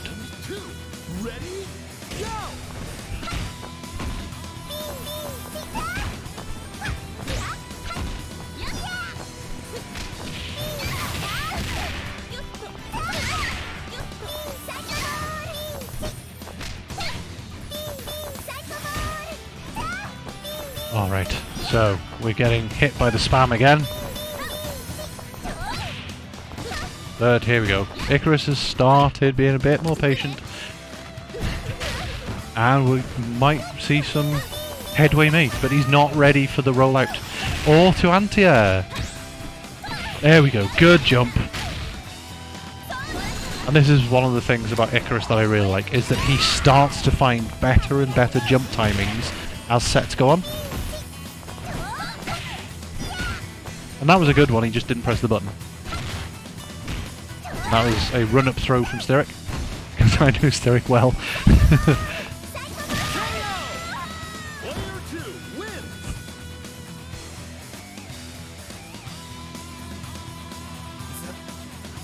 Alright. Cronin, you have meter. She can't just keep running away from you. EP! Oh, that was unfortunate. Maybe just wasn't ready. The StiRik is showing 3 things, and I think it's alright to be able to look for all the 3. Like, he's going to jump forward at you, he's going to run forward at you, or he's going to run away and throw a Psycho Ball. If he's full screen, you watch for the Psycho Ball and you get ready with the gun. If he runs forward at you, be ready to take a throw. If he jumps, you DP. And all of those are reactable things, because Athena's jump is bad. It's very slow. Well, I say very slow. It's a few frames slower than everyone else. It's quite floaty. That was a good little combo from Icarus. Ah, not ready for the Nakaruru jump. His anti-air DP's not on track yet. And Nakaruru's going to try running away and doing it. No! Please punish those better. You'll get there. That was a nice jump over into a throw. I expected a hop B, so I also got thrown. But StiRik is going to use those DPs with Nakaruru. He wants you off him to go full screen, which is very strange for a character who doesn't really operate all that well full screen.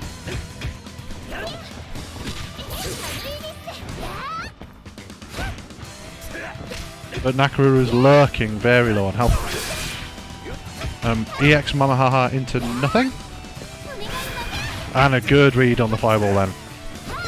I think that's the thing, is that StiRik is trying to play Nakaruru like he's playing the other two, as a fireball zoner, and it's just not something that... It's not the way Nakaruru works, I don't think. And we have another achievement unlocked. Thank you all for casting your votes in Player of the Week.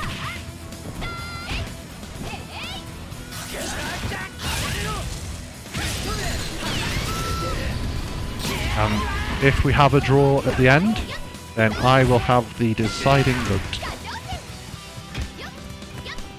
Oh, that was a very well timed run up throw, and a bad DP!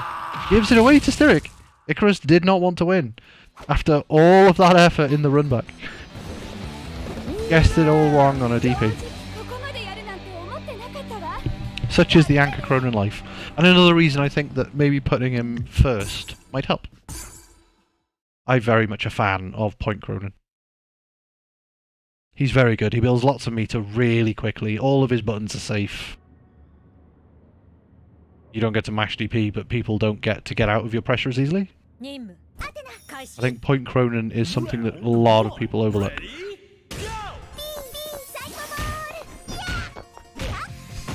Especially when the opponent is picking Athena up front and she's giving your other characters real issues. Good evening, our KOF logo has turned green. We have the most people viewing that we've had all night, so good evening to you all. I hope you're all having a wonderful time. I've been enjoying these games.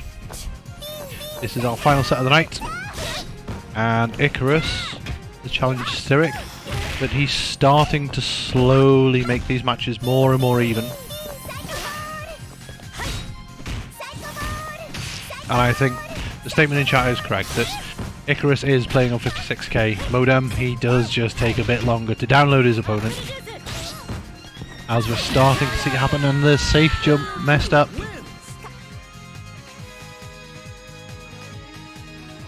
But a lot more health taken off of Athena this time. I think if this continues, we're going to start seeing Icarus killing her with Shermie and then moving on a lot more. Because I don't think there's been a set where Icarus was behind and then started winning and then went on to lose. Just the anti-air timing against Athena's not quite there yet.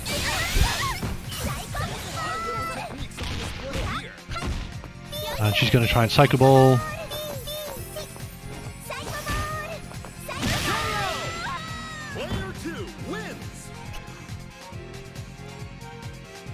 Alright, it's on Cronin again. But he's fully stocked. Needs a single hit to all the 5 bars, there we go.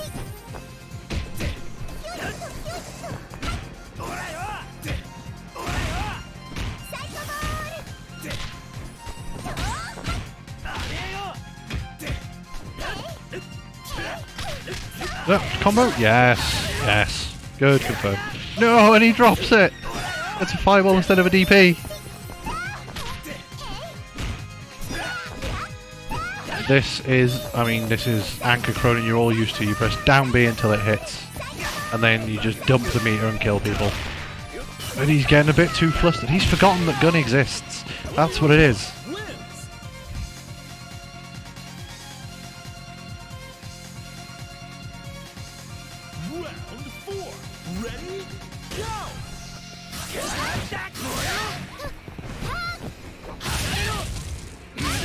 Let me just remind him that the gun exists. Oh, and that was a bad roll from StiRik because Slash is punishable in the corner.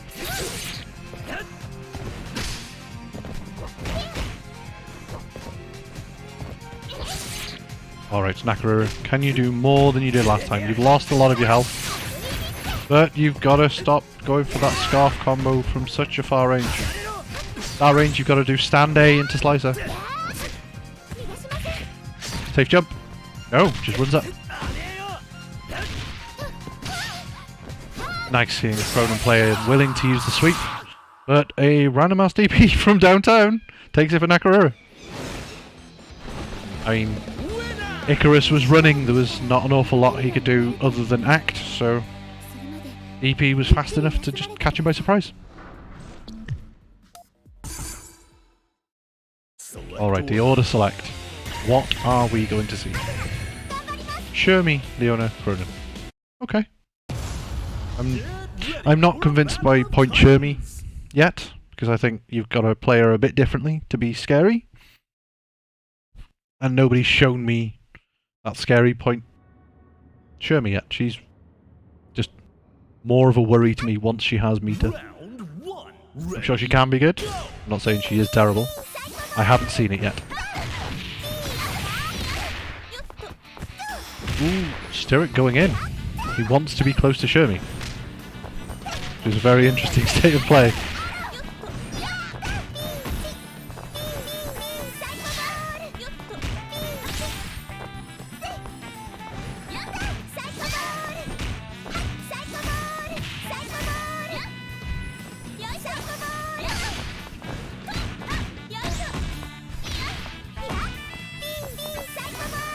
That was a good jump from Icarus.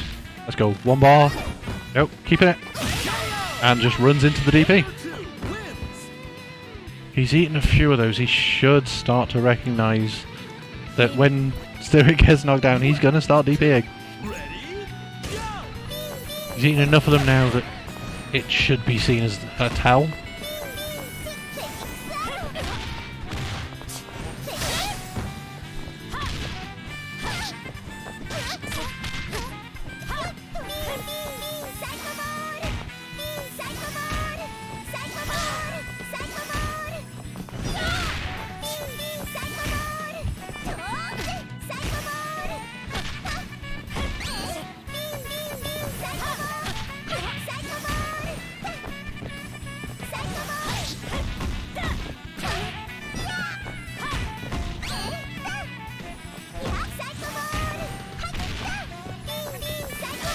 Alright, so Athena doing the BP Psycho Ball and just doing it again.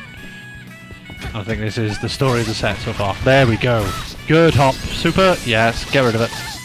Get a little bit of health back. He should come in with about 300 HP. Going into Nakaruru, so I think this could work well for Icarus. StiRik's Nakaruru so far hasn't done an awful lot other than an EXDP to clinch around. And he's once again spent meter on that EX Scarf combo that doesn't work.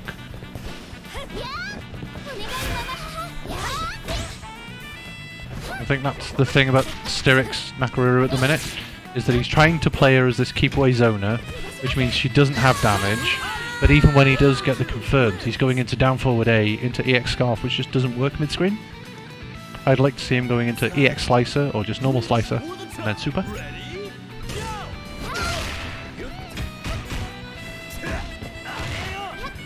Alright, Cronin, can you do it this time? You're 3 matches down, the download needs to start being complete soon.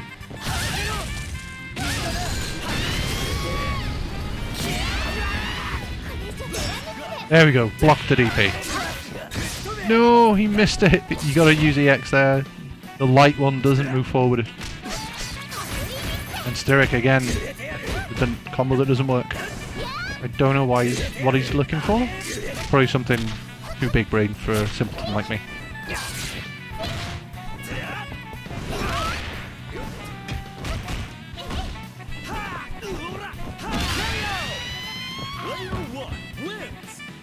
Alright, Cronin. Let's go. Point Anchor versus Anchor. Cronin has enough meter to kill Mai in 2 hits, provided he gets them. Mai can delete Cronin in 1. DP level 1. Do an EX Tatsu. No, EX Tatsu, heavy Tatsu. Would have been a meaty overhead. StiRik would not have blocked. And he's CD'd into Climax, and that is it. That's going to be the match, I think.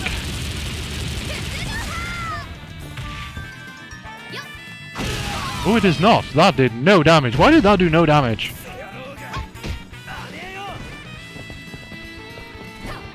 Why does CD into Climax only do 350?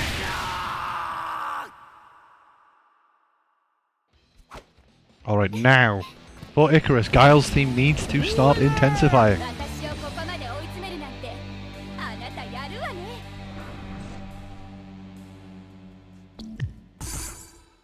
This is where it all starts to matter. Maybe he was sandbagging, maybe he wants to just win 5 matches straight. I would love to see it. I think that would be great. I want more matches. Let's go, Icarus. Give me more matches. Ready? Go! And Shermie doing Shermie things. Lots of hops, then an empty hop. But he slightly messed up the Oki. Gives Athena a chance out, but a very good jump. Oh, great. And another wake up DP. I think that's sort of been the story, is that there have been very obvious habits from StiRik, but I think maybe Icarus doesn't have the matchup experience yet to be able to do much about them, so I expect next time that will not be the case. Because this is only week 5 of 8 weeks, and there's plenty of chances for these two players to face each other again.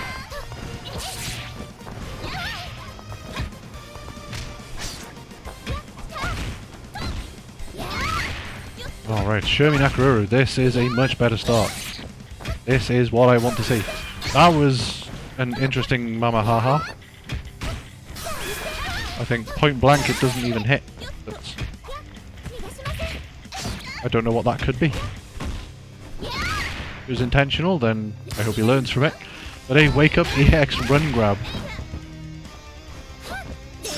And a DP. Was that a punish? I don't think it was. Didn't say it. But it does a lot of damage. Shermie looking real good. And hits from the front. For, I think that was maybe the first time StiRik didn't try and roll. Now or never. Ready? Go!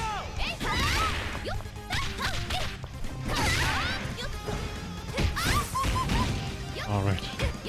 It is anchor time for StiRik. Is my very much loves running at you and throwing you. So how many run-up grabs are we going to see? I think for every one, anybody that's drinking needs to take a drink. They might not get a chance, because Shermie is going to do the Shermie things. It's half a health. If he jumps, he's going to eat level 2. If you ever go in the air against StiRik, and StiRik is waking up with Mai, he is doing level 2. The Flame Pillar will hit you.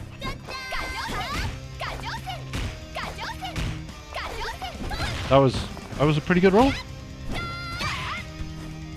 Got a little bit scrambly, but that is it. That is the first point on the board for Icarus. That's a good showing. Let's get more games. Let's get to 4-4, and then I don't care who wins.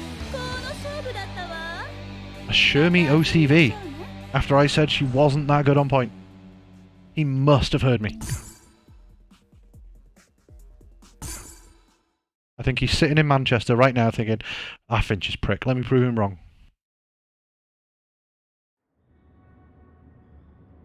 Talking smack about my character that he doesn't even know. Round 1. Ready? Go! Alright, can he do it again? Athena's making some distance this time instead of going on forward. But Icarus, more content, just walking forward and blocking this time. I think that is the download that I mentioned earlier. Is you just need to play the matchup that way. Like, if you can make her come to you, great. If not, let her put herself in the corner. Then try and keep her from getting out. She's too mobile to do anything else to. These are unfortunate. Just so many whiff down C's. That's a better one. A good air to air B, and StiRik back with the rolls. I think maybe Icarus, if he could start to add in, not now, obviously, because it'll take time to learn, but if he can start adding in some kind of, just an easy option select for the run grab to catch the rollouts, that'll go a long way to preventing people from doing that crap. Round 2. Ready? Go! Or sometimes maybe just do a hop and land in front. But that was a nice EX. I don't know what the move's called. I'm going to call it a slicer. EM slicer. And another level 1, and that is done. Goodbye, Athena. You will not be missed.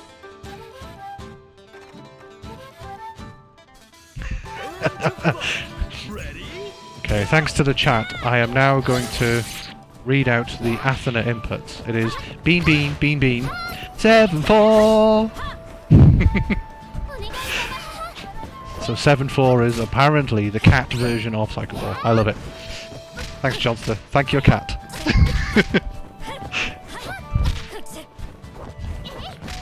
Alright.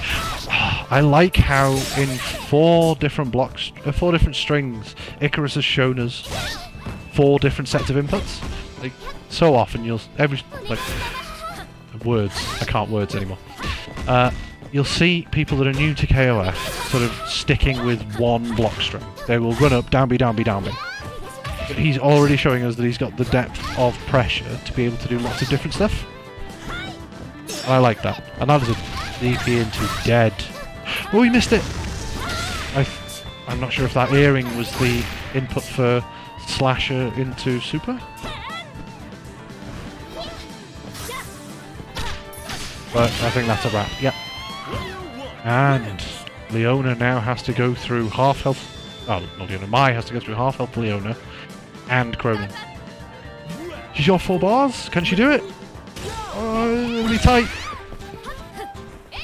Gonna be no mistakes time because Leona does quite a lot of damage, especially if you don't watch your toes. But he does the wrong slicer, I think. I'm not sure why it didn't work otherwise. I think he wanted the light one and that was the heavy one which knocks down.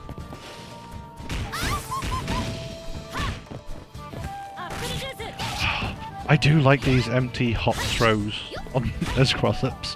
Like, everyone's worked.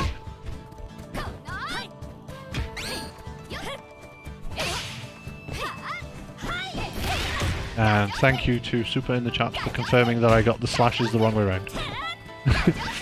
The light one's the one that knocks down, he did the wrong one. It needed to be heavy. I like Icarus's patience here. He's not pressing, he's not trying to do anything other than run the time down to force Mai to go into Cronin with a lot less health. And if Mai starts to run away and throw fans... Oh, not that range, my friend. If Mai starts to run away and throw fans, you can easily gun super her and put her a throw away from death.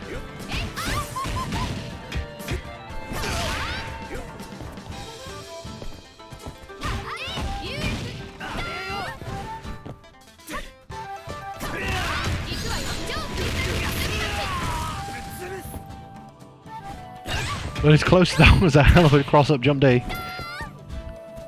I love Cronin cross-ups. For anyone drinking, that run-up close C was clearly a run-up throw. Take a drink. StiRik not respecting the plus frames. This is close. Down to the wire. Could go either way. Single hit. And there we go. Icarus takes 2. Is this the Guile themed run back?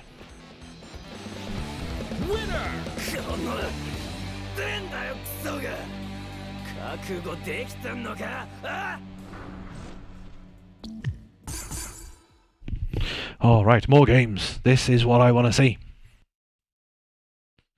These are good games, because I'm really enjoying watching Icarus, who's not played the game all that long, adapting on the fly and seeing how he's changing up his options to counter StiRik. I think he's very much making the right choices to counter the player, if not necessarily the character.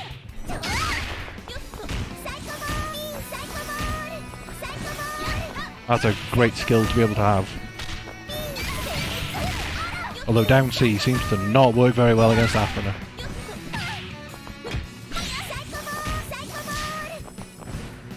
Take your time, be patient. You got it.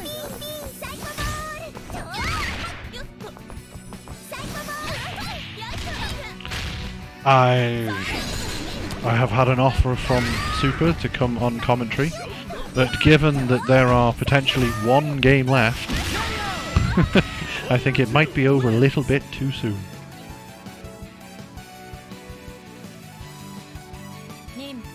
Burn to fight. Ready? Go!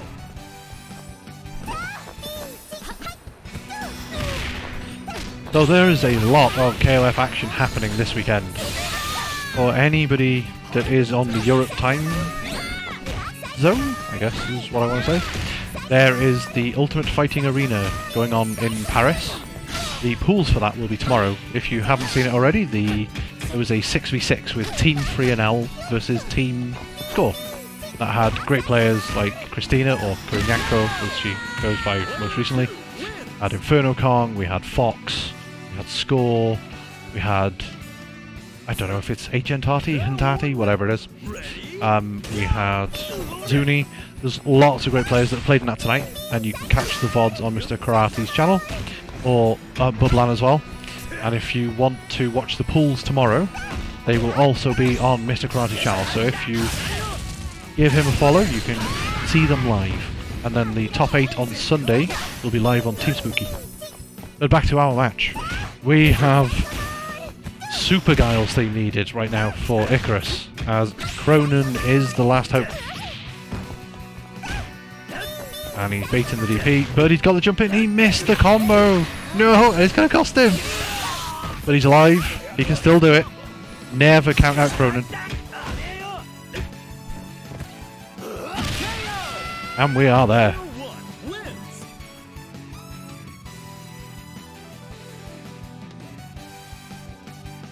Alright. Now, I think my question here, can Cronin take out Nakaruru quickly enough and cleanly enough that he goes into Mai with a lot of health? No. There we go. I thought he was going to XTP and it wouldn't have worked at that range. Oh. If it would power him up, can we call him K109s? And that's it! Go on. Do an EX. Oh, level 1 will do. 5D? No. I think that's just Icarus's lack of experience at the minute, is that he hasn't quite got the necessary combo awareness or choices, maybe? Or timings or practice to be able to know to do the 5D there to get the safe jump, that the EXDP wasn't needed on that last one.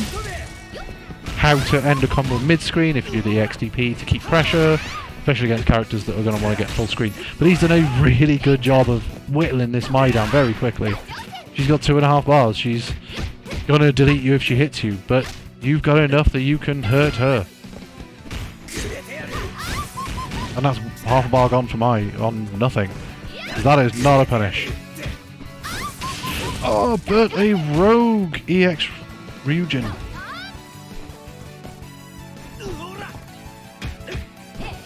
That was a good jump B, but no pickup. Oh my god, it's too tense.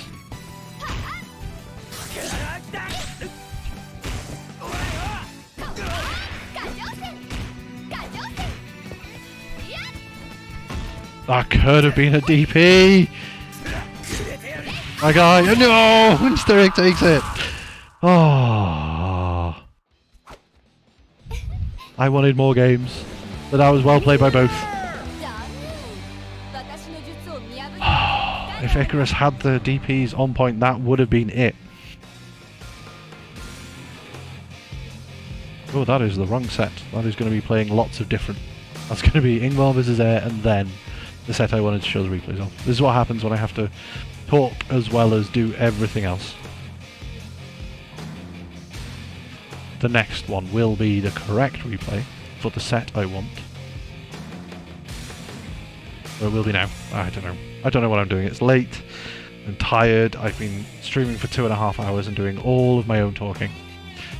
But they were some really good sets, and I'm sorry I messed up the highlights on this one. But if you have enjoyed all of the games you've seen today, then we do have a match arena for the players, which is currently up to $179.70. Thanks to Madwolf Dynamite's $10 1 cent contribution, taking away Jack Vector's funny number, because we were on $169.69. So we welcome contributions. We have another 3 weeks coming up. But now is the time for us to announce the Player of the Week. Drum roll, please. It is once again the man, the legend, the funny man himself, Jonster. And this one came down to a vote by myself because it was tied between Jonster and Ingvarr. And I think Jonster just put in a slightly better performance, even though they both did well. So congratulations to Jonster for yet another Player of the Week. You are on 3. I think if you get 2 more, you have guaranteed to win the bundle of games that the winner of the most viewers' choices at the end of the season gets. So well done, Jonster. And that is us done. That is the end of the stream. Thank you all for tuning in and spending your time with us. If you've redeemed your rewards, your name will be scrolling up the screen right now. Thank you for joining us. I hope you enjoyed all of the games. Next week we will be back with week 6. We have 3 weeks left. We've got 6, 7 and 8. And I think we're heading into players' end games. I think we're going to start seeing people really starting to play sweaty, really trying to play matchups to the extreme at this point, because now there is a lump of money at the end. There is the prestige of finishing as high as you possibly could. There is the, alright, 5 weeks of getting battered. Now I want to start showing I don't lose. And I'm really looking forward to how all of the rest of the weeks go and every set that we get. And if you want to see any of the matches from the first 5 weeks, I also record all of the offline matches and upload them to my YouTube channel, which you can see in the chat right now, or it is at Raised by Finches if you go to YouTube and need to search. Every match from every week is available on my channel, but if you want to follow anybody you like seeing today, you can hit them up right there. Thank you all for tuning in. I hope you've enjoyed the stream, and we'll be back next week. Good night.